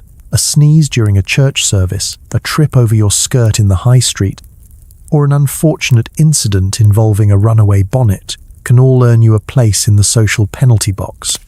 Damage control is an essential skill. Apologies must be swift, humble, and, ideally, delivered by your mother. You'll need to perfect the "it was all a misunderstanding" face and develop an extensive vocabulary of vague explanations. Sometimes, you just have to wait it out. Scandal has the shelf life of fresh milk, and sooner or later, someone else will trip over the garden hose or drop their reticule in the duck pond. The cruelest part? Scandal is rarely about what you actually did. It's about what people think you might have done. Guilt by association, suspicion by proximity. The best you can hope for is to make it to the end of the season with your dignity, your dance card, and your reputation intact. So you tiptoe through the day, gloved, chaperoned, and wary of soup, knowing that at any moment, history might remember you as the girl who set the standard for social exile, with nothing more than an untimely sneeze and a slightly risque bonnet ribbon. Victorian life. Come for the tea. Stay for the daily obstacle course. Evening brings the main event, dinner. It's a 3-hour parade of courses, each more baffling than the last. You'll be expected to keep up with both the cutlery and the conversation, while never admitting you don't like aspic. Victorian dinner isn't just a meal. It's an ordeal, a grand, glittering performance that puts every family member's acting skills to the test. By the time you sit down, you've already survived a wardrobe change, a pre-dinner sherry, and at least one stern lecture on the correct way to fold a napkin. Now, poised at the edge of a table long enough to land a small plane, you are both guest and exhibit. The first challenge? The place setting. There are more forks than you have fingers, an intimidating array of spoons, and at least 3 knives, each meant for a different, equally mysterious dish. You've studied the etiquette books, so you know to work from the outside in, but there's always a rogue implement, usually the fish fork, lurking, waiting to expose you as a culinary imposter. Water glasses glint accusingly, bread plates taunt you from your left, or maybe your right, depending on who last rearranged the table, and then the parade begins. Course after course arrives, each more elaborate and inexplicable than the last. Soup, served at the temperature of molten lava, is sipped silently, with the utmost restraint. Fish follows, usually accompanied by a sauce that's either exquisite or alarming. And you never know which until it's too late. There's roast of something, a mysterious pie, a selection of vegetables boiled into submission, and, if you're truly unlucky, a wobbly, suspiciously jiggling mound of aspic that everyone pretends to enjoy. Conversation is as complex as the menu. The hostess leads, artfully steering discussion towards safe topics, the weather, the latest news from abroad, or the subtle triumphs of the hydrangeas in the West Garden. The men argue about politics in polite monotones, while the women exchange coded compliments. Your dress is so unique this season. You are expected to laugh, nod, and contribute exactly the right amount, not too much, lest you appear opinionated, not too little, lest you seem dull. Small talk is a competitive sport. Every anecdote must be mildly amusing but not scandalous. If you mention a cousin's engagement, be sure it's to someone presentable. If you refer to last week's ball, be careful not to mention who stepped on whose hem. Should silence threaten, you can always fall back on the fail-safe. Isn't the soup delightful? A question nobody will ever answer honestly. And then there's the pacing. Dinner moves at the speed of social anxiety. Never fast enough for your rumbling stomach. Never slow enough to allow discreet escapes to the garden. Every time you think you've reached the end, a servant appears with another course. Game birds, cold beef, a pudding steamed into oblivion, and finally, the cheese board. You reach for the cheese with the air of a weary marathoner crossing the finish line, only to realize there's still dessert, coffee, and a little something to finish. All the while, you're performing, keeping your posture straight, your hands clean, and your face composed. If you dislike something, you must smile and take at least one polite bite, then carefully rearrange your food to make it look like you've made progress. Heaven forbid you reject a dish outright. That's an insult that could echo through family legend for generations. At last, the meal winds down. Coffee is served, conversation grows quieter, and guests begin to drift toward the drawing room, grateful to have survived another round of culinary endurance. Your stomach is full, your brain is numb, and you're already dreading tomorrow's leftovers. Dinner, not just a meal, but a masterclass in survival, strategy, and the fine art of pretending you have opinions about aspic. Well done. You're now qualified for a lifetime of small talk, and perhaps a midnight snack. You can't just go to bed. Now comes a selection of parlor games, dramatic readings, and charades, so forced you'd rather be cleaning the privy. You'll laugh politely at the same joke every night, because the alternative is being labelled difficult. Victorian evenings are a marathon of enforced merriment, all in the name of improving society. The dinner bell has barely stopped ringing before you're herded into the drawing room, where the furniture is discreetly rearranged and everyone's polite mask is set to maximum patience. There is no retreat to your bedroom with a book, at least not until you've suffered through 2 hours of wholesome, vaguely competitive, and frequently baffling entertainment. The host or hostess, always alarmingly chipper, announces the activities as if revealing the secrets of the universe. Charades, of course, is a perennial favorite. For the uninitiated, Victorian charades is less about wild gestures and more about performing miniature scenes from well-known novels, poems, or plays. If you've never tried to mime Lady of Shalott while Aunt Bertha shouts, "Pickles! It's pickles! Congratulations! You have not suffered enough." Next come the parlor games, each designed to foster lively spirits, while also creating a minefield of potential embarrassment. The minister's cat is a classic. Each person must describe the cat with a new adjective, going around the circle alphabetically. The minister's cat is an affable cat, a bothersome cat, a cantankerous cat, until someone forgets their place or invents a word like dyspeptic, at which point polite tittering and mild shame ensue. If charades and word games fail to ignite enthusiasm, there's always a dramatic reading. This is an opportunity for the family's would-be thespian, usually a cousin with strong feelings about iambic pentameter, to unleash their inner Shakespeare. You sit through 5 stanzas of the rhyme of the ancient mariner delivered with such drama you begin to worry the parlor rug might actually burst into flames. There is, inevitably, a lull, during which Uncle Horace requests something lighter, perhaps only to receive a passionate reading from Macbeth.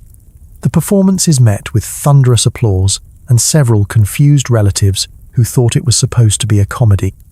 Music may follow.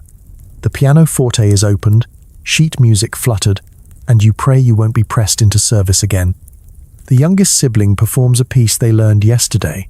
The eldest cousin sings a ballad that lasts longer than dinner, and everyone nods along in what passes for harmony. The most you can hope for is that the dog doesn't join in, though he often does, and with more enthusiasm than anyone else in the room.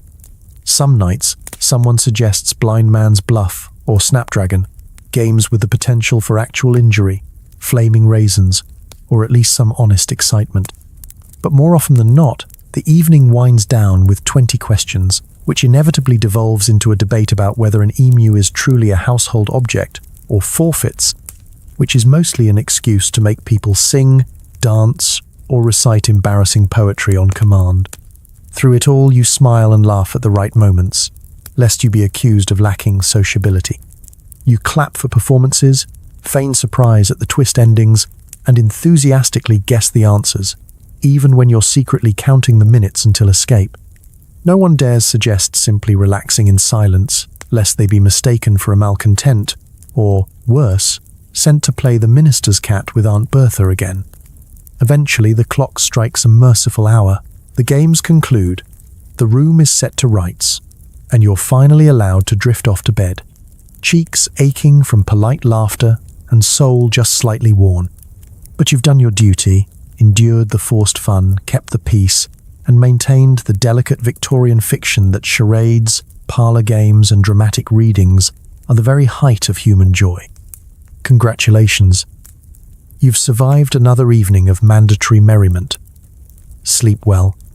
Tomorrow, you may be asked to perform the Lady of Shalott again, and you'll want to be ready.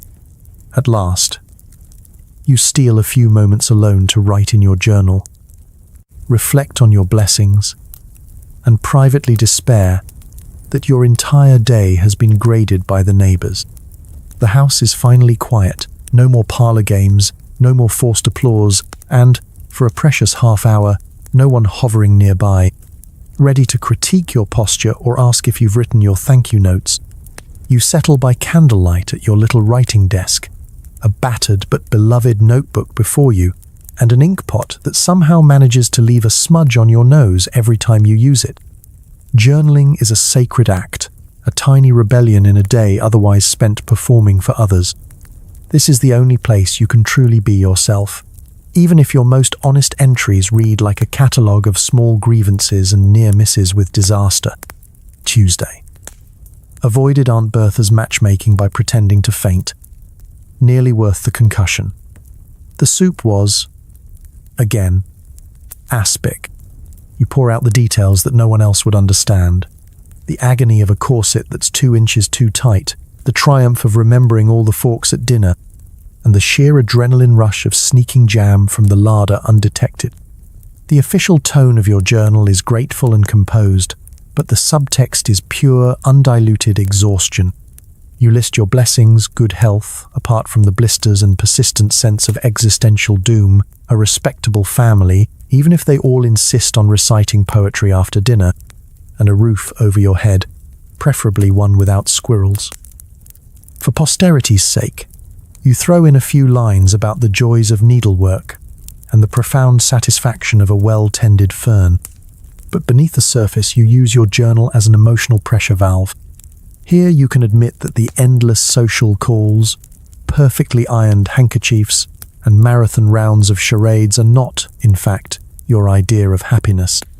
You jot down the secret anxieties. Will mother ever approve of my hairpins? Did anyone else notice I nearly dropped my napkin at dinner? What if I die and they publish this? For every Dear Diary, today was delightful, there's a shadow entry. Dear Diary, today was survivable. Journaling also offers a private space to dream. You sketch out secret ambitions, travel to the continent, publish a novel under a daring pseudonym, or, on rebellious nights, buy your own hat without committee approval.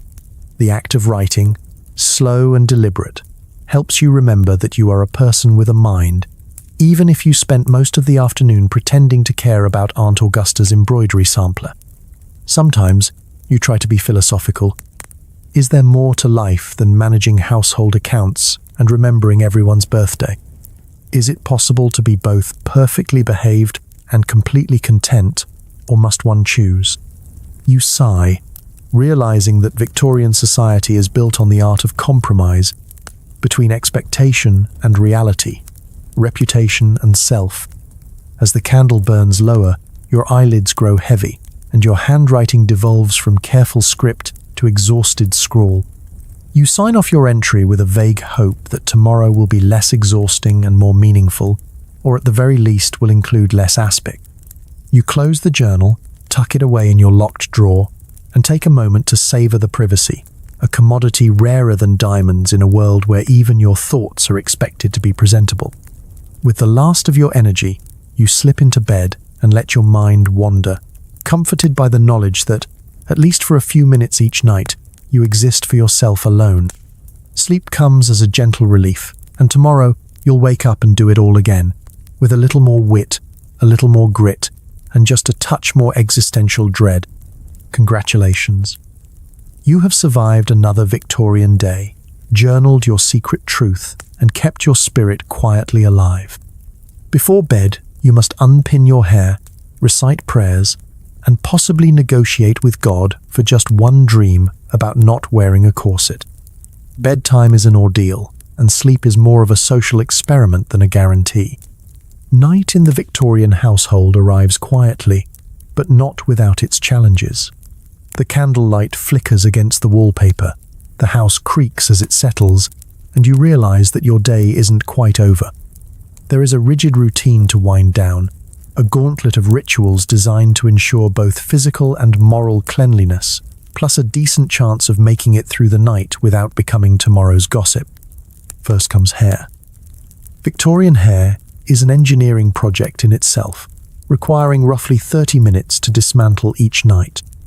You begin by removing a miniature arsenal of pins, somewhere between 15 and 50, depending on the intricacy of the day's simple style.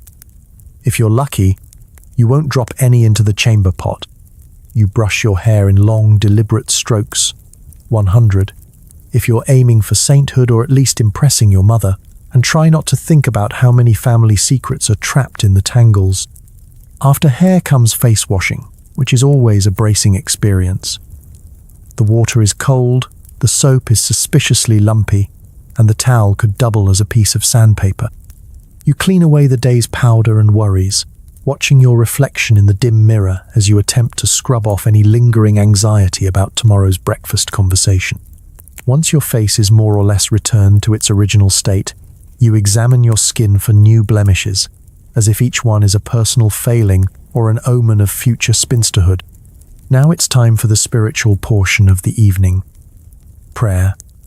You kneel by your bed, hands folded, and recite the same set of memorized verses you've been muttering since childhood.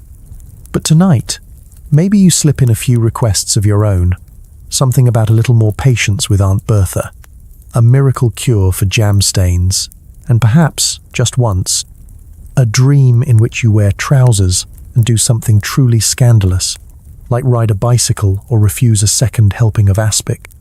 Bedtime itself is an event. The bed is a fortress of blankets and pillows, constructed to guard against the notorious English chill. You slip between cold sheets, careful not to let your toes touch any patches missed by the hot water bottle.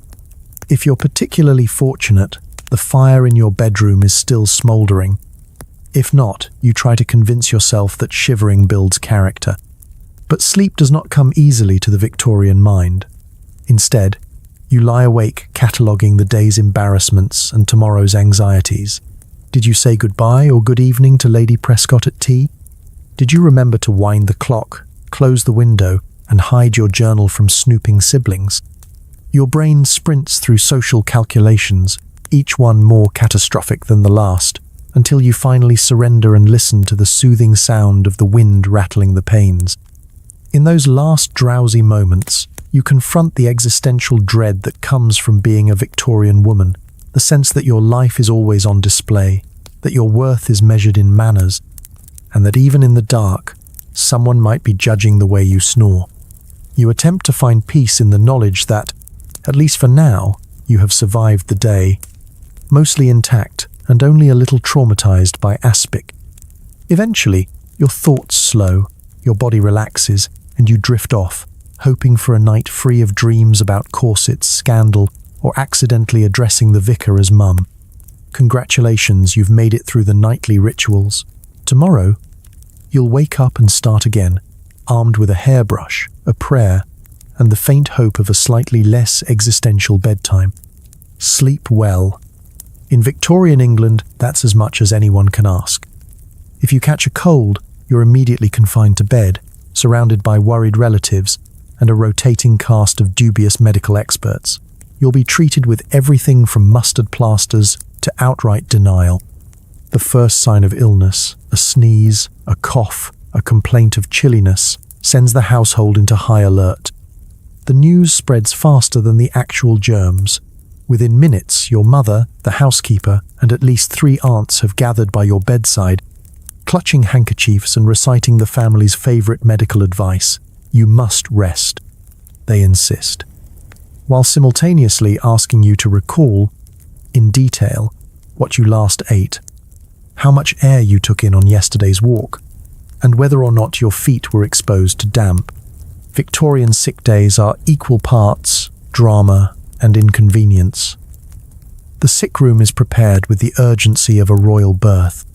Curtains are drawn, a faint smell of camphor fills the air, and someone arrives with a tray holding weak tea and dry toast.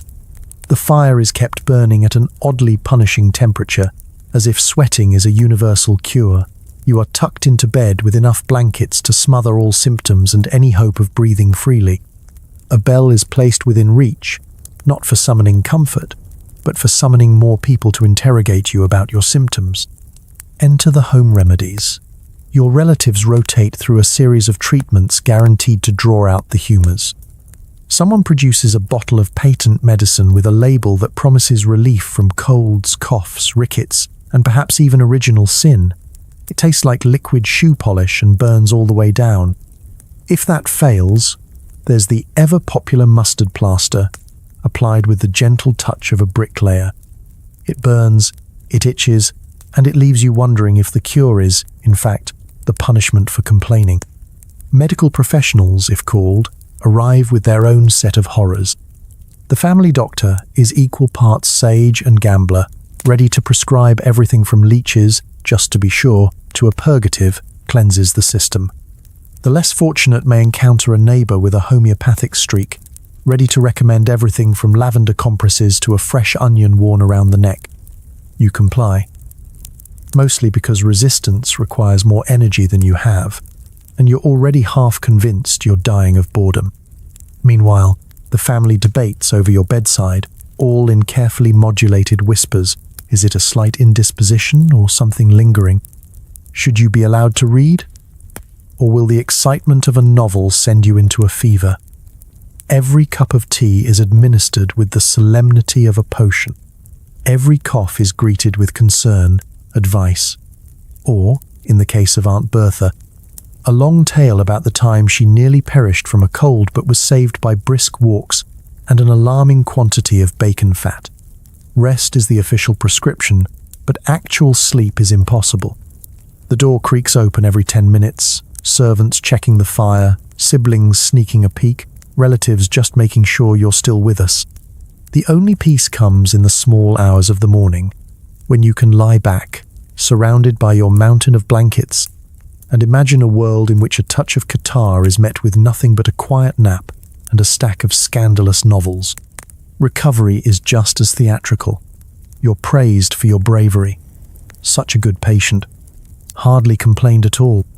And gently ushered back into the household routine, though forbidden from vigorous activity for at least a fortnight.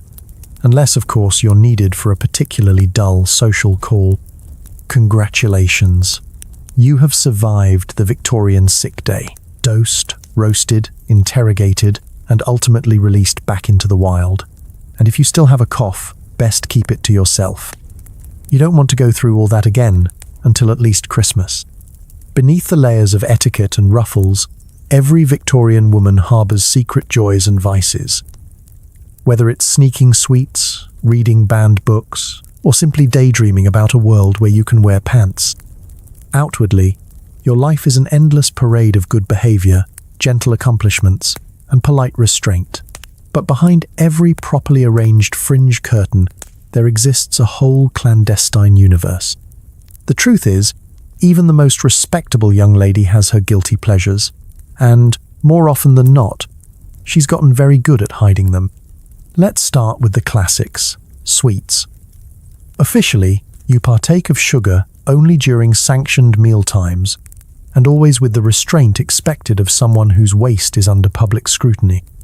But oh, the thrill of slipping an extra bonbon from the parlor tray when nobody's watching, or sneaking a handful of candied violets from the jar Aunt Prudence thinks is strictly ornamental. Some evenings, you and your most trusted friend might even raid the larder for a spoonful of jam, scandalous, sticky, and absolutely worth the risk. If anyone asks about the missing sugar, you simply blame the children, the dog, or the elusive draft. Books are another gateway to the forbidden. You keep a respectable volume on your nightstand, perhaps The Young Lady's Guide to Moral Uplift, or Sensible Proverbs for Every Occasion. But buried beneath it, safely tucked away from prying eyes, is a dog-eared copy of the latest sensation novel, sensational stories of murder, intrigue, and heroines who dare to have feelings. Maybe you swap books with your more daring friends, each of you becoming experts in hiding your reading material within plain brown covers, should anyone approach. If you're especially brave, you might even possess a contraband French novel, smuggled from a cousin's trunk and read by candlelight, heart-pounding with every turn of the page. And then, there's the sartorial daydream. Pants. The simple, glorious freedom of not having to manage 7 pounds of petticoats every time you want to sit down or leave a room. It's not just about comfort. It's about the fantasy of walking briskly through the garden, climbing a tree, or, heaven forbid, actually running for the sheer pleasure of it. In your quietest moments, you imagine a parallel universe where ladies can wear trousers, own pockets, and not be judged for the contents. But not all secrets are so innocent.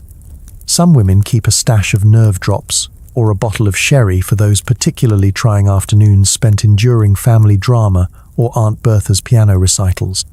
You might have a hidden stash of spicy letters, old valentines, anonymous poetry, or a note from a would-be suitor that you keep more for the excitement than the sentiment. For the artistically inclined, there are forbidden sketches, caricatures of your relatives, fanciful designs for hats you'd never dare to wear, or even a scandalously lifelike drawing of the gardener, purely for practice, of course. Then, there are the dreams that never make it past your journal. Secret ambitions. Travel, publishing, performing on stage, or becoming an explorer in a world that only pretends to allow such things for women. Sometimes you sketch your future self, astride a horse, behind a lectern, or simply alone in a room where nobody asks what you're doing. The fact that these are secrets says more about society than about you. Still, the best-kept secret is simply the pleasure of solitude, 10 stolen minutes in the garden, a few pages read in the pantry, a private giggle at a ridiculous hat, or a whispered joke with a friend who knows just how silly all this propriety really is. And so, while the world outside sees a model of decorum, inside you keep a rich private world alive, a world of tiny rebellions, secret pleasures, and dreams that make the corsets, the small talk, and even the aspic worth enduring. Because what nobody admits is, being a Victorian woman is a masterclass in survival, and the real fun always happens after everyone else has left the room. Every respectable Victorian woman needs fresh air, which is why you're now embarking on a morning walk that's equal parts exercise and competitive social theatre, with a chaperone 2 steps behind and a parasol angled just so. You sashay down the street at the precise speed that says, "I'm above scandal, but not above judging your hat." Walking is less about health and more about being seen, ideally by the right people, and absolutely never by anyone selling fish. The preparations for a proper walk rival those of a minor military operation. First, you select a dress that is sufficiently fashionable but not so eye-catching that it risks whispers among the neighbours. Gloves are essential, preferably spotless, as nothing says fallen woman quite like grass stains on your fingertips. Your shoes must be practical for cobblestones, yet delicate enough to suggest you've never run for a carriage in your life. And don't forget your bonnet, arranged at the exact angle to frame your face in a way that suggests both modesty and just the faintest whiff of mystery. Your chaperone, whether mother, aunt, or slightly judgmental family friend, inspects your outfit with a gaze sharp enough to cut thread. She adjusts your collar, tuts at a rebellious curl, and arms herself with a reticule large enough to carry smelling salts, a tiny Bible, and enough peppermints to fuel both of you until lunch. Together, you exit the house, a team, but not a democracy. The street itself is a bustling stage. You are not simply out for a walk. You are participating in the grand pageant of local society. Every housewife at her window, every errant child, every shopkeeper dusting his awning is both audience and judge. You nod politely to acquaintances, exchange carefully calibrated smiles with potential rivals, and offer a tiny wave to any friend not currently under suspicion of impropriety. There are rules to this promenade. Never walk so fast that you appear rushed. What are you fleeing exactly? But never dawdle, lest someone think you're loitering for attention or, heaven forbid, for a glimpse of that new clerk at the haberdasher's. Sidewalk navigation is its own sport, a subtle dance of yielding, advancing, and gracefully avoiding any hint of actual exertion. The only thing more dangerous than tripping over a loose paving stone is making eye contact with the local fishmonger, who may shout greetings that include details about your family's haddock consumption, social death. The parasol, meanwhile, is more than a sunshield. It's your best prop. You twirl it with languid grace, using it to signal disapproval, a quick snapshot, interest, a subtle tilt toward a particularly well-dressed passerby, or outright distress when a stray dog comes too close, or worse, an unchaperoned bachelor. The art of the parasol is to say everything without uttering a word.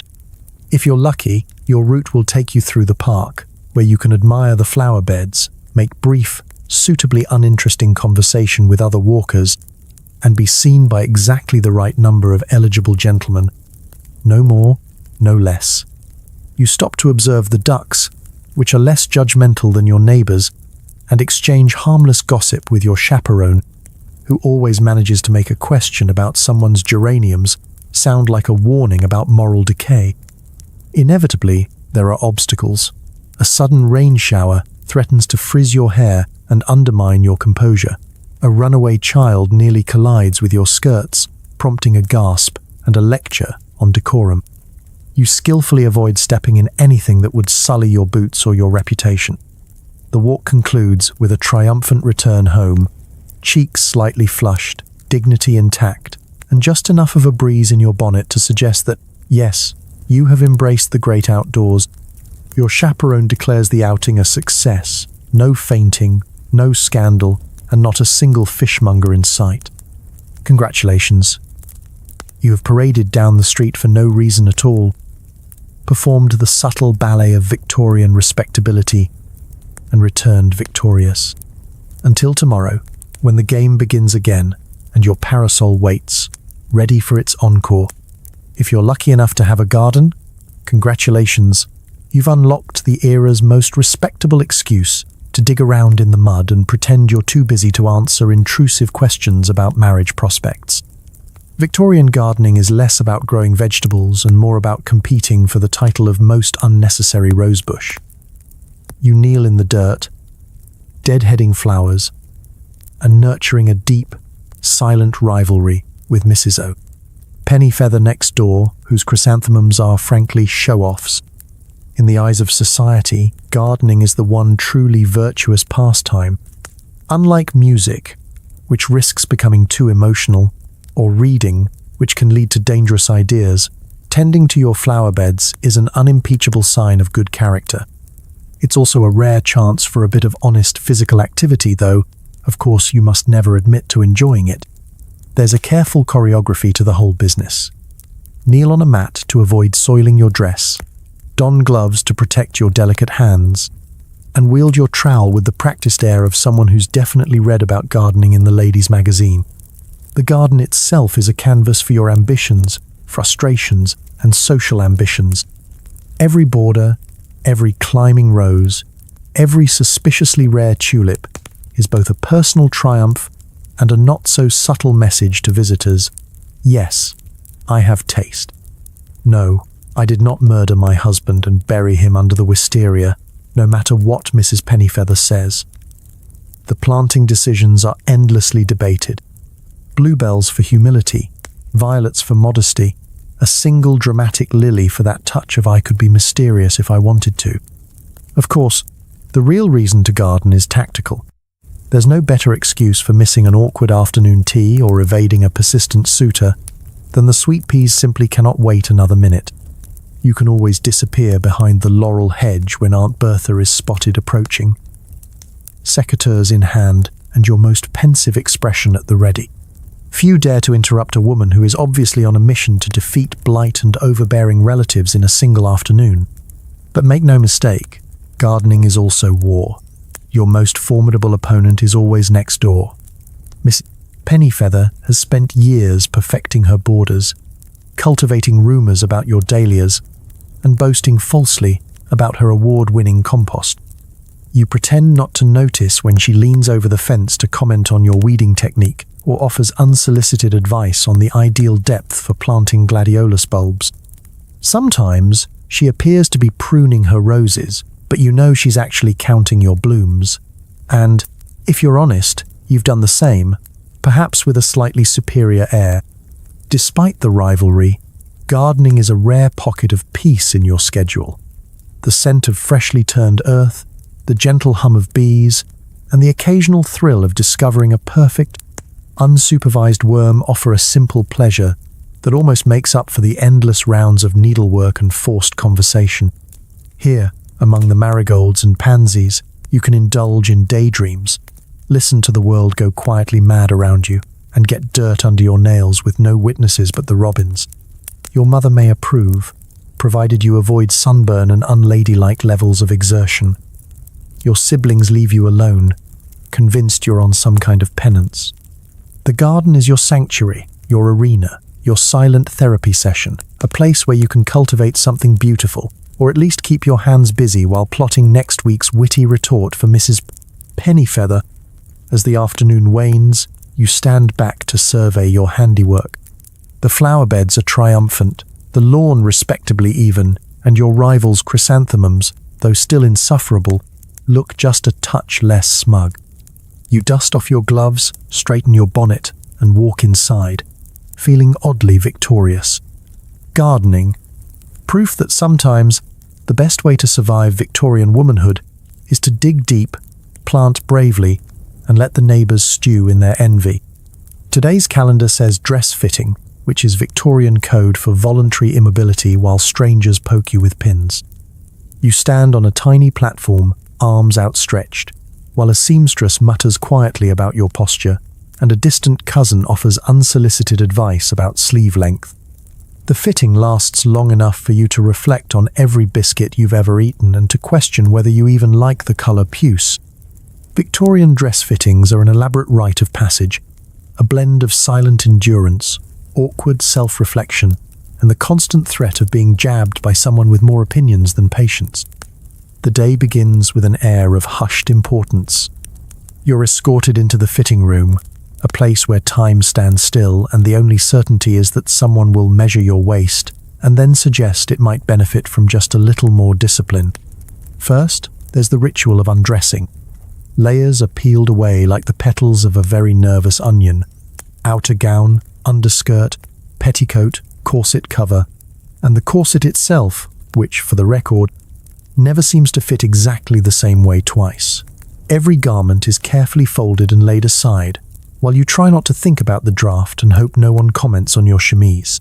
The seamstress greets you with a pincushion strapped to her wrist and a look that says, "We're about to find out how much you really like cake." Then, the fabric is draped and pinned with the precision of a military operation. The bodice is adjusted, the skirts are arranged, and yards of fabric swirl around you like a very decorative straitjacket. Your job is to stand perfectly still, breathe shallowly, and resist the urge to scratch your nose, an itch that will only grow more urgent as the minutes tick by. Meanwhile, the peanut gallery assembles. Your mother sits nearby, offering gentle encouragement and less gentle reminders that we want this dress to be timeless, not attention-seeking. A cousin or two drift in, helpfully offering thoughts like, "Have you considered a fuller sleeve?" Or, "That color's unusual." The seamstress grunts, tugs, and pins, her murmured observations ranging from, "The bust is generous," translation, "You are doomed to more boning too. We'll just let out the waist a half-inch," translation, "Someone's been enjoying scones." Every inch of you is measured, poked, and prodded. You have never been more aware of your own body. Is your posture correct? Are your arms the same length? Did you actually gain weight? Or is puce just an unforgiving color? You stare straight ahead, watching the dust motes in the sunlight and trying to mentally compose your next diary entry. Survived another fitting. Lost feeling in left foot. May never look at velvet the same way again. The process is agonizingly slow. Every seam must be perfect, every hem even, every detail discussed, altered, and then discussed again. If you dare to sigh or shuffle your feet, the seamstress sighs louder and declares, "If you can't stand still now, how do you expect to stand through a 3-hour dinner?" You suppress the urge to reply, with hope and sturdy shoes. The grand finale comes when you're finally allowed to see yourself in the full-length mirror.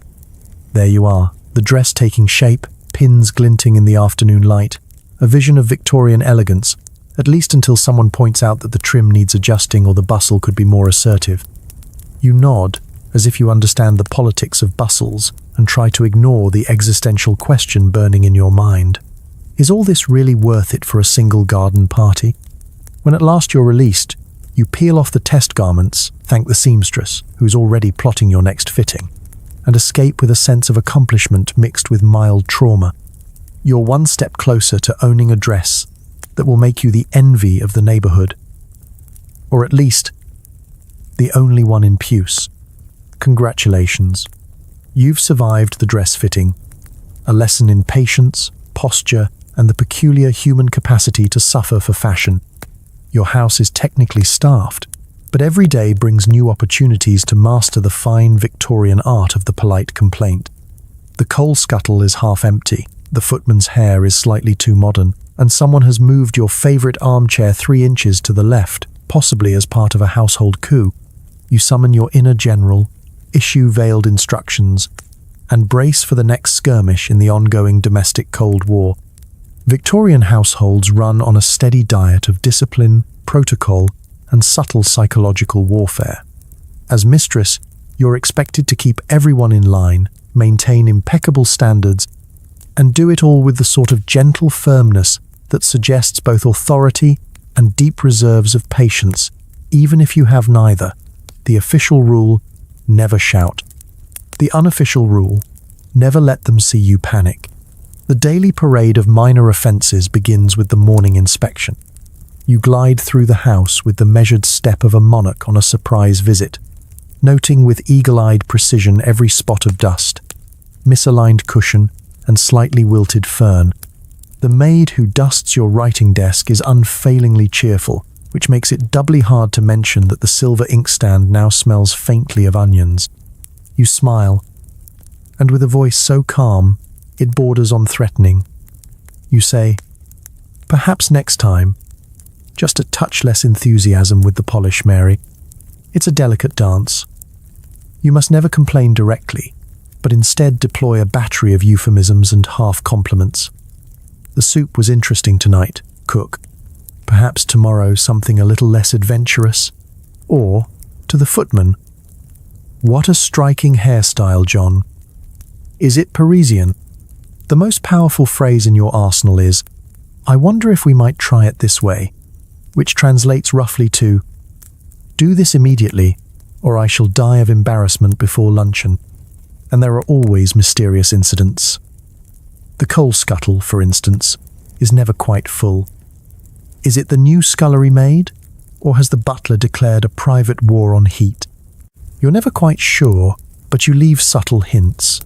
How brisk the drawing room feels this morning. Perhaps we could be extra generous with the coal.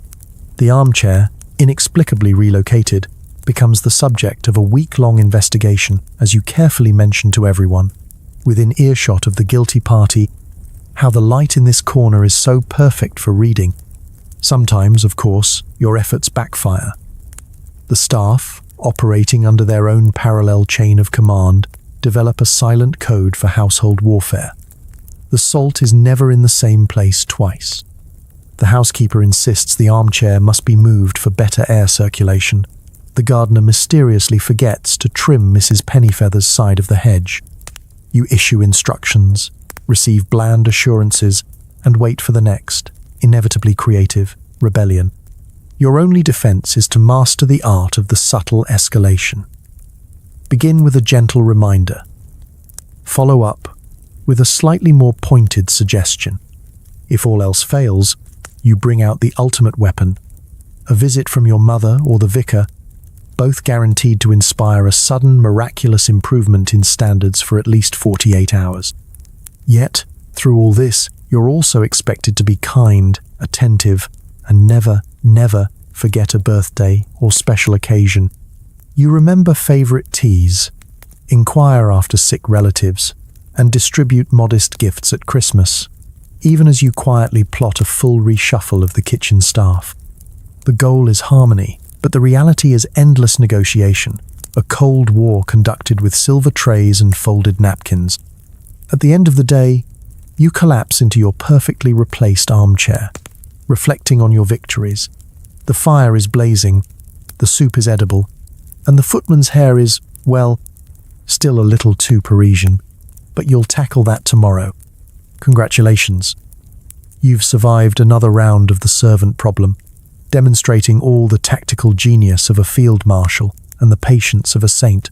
In Victorian England, this is simply what's expected. So, here we are at the end of a day in the life of a Victorian woman. If you made it through the corsets, the calling cards, the garden rivalries, and the daily gauntlet of social rules, congratulations, you've survived what was basically history's longest job interview, with fewer snacks and a lot more embroidery. It's easy to laugh at the etiquette, the endless small talk, and the absurdity of fainting couches. But the reality is these women were Olympic-level survivors in a world where even sitting down could be a test of moral character. They navigated judgment with grace, spun boredom into art, and managed to look unbothered while single-handedly keeping the stationery industry afloat. They were CEOs in crinolines, diplomats in bonnets, and experts at pretending they weren't about to pass out from the fourth layer of petticoats. So tonight, as you nestle into your soft, supportive, probably non-horsehair-filled bed, maybe whisper a thank you to the generations before you who survived rigid routines, impossible expectations, and the kind of discomfort that would make a modern chiropractor weep. Be grateful for elastic waistbands, indoor plumbing, and the freedom to leave your house without a hat, or at all.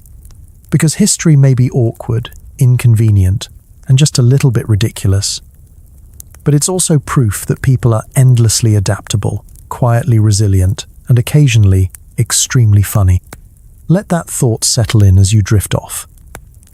You don't have to write a thank you letter to your neighbor for the privilege of borrowing sugar, and nobody's judging your nightgown. Sleep well, knowing you've earned it, without a single fainting couch in sight. Good night.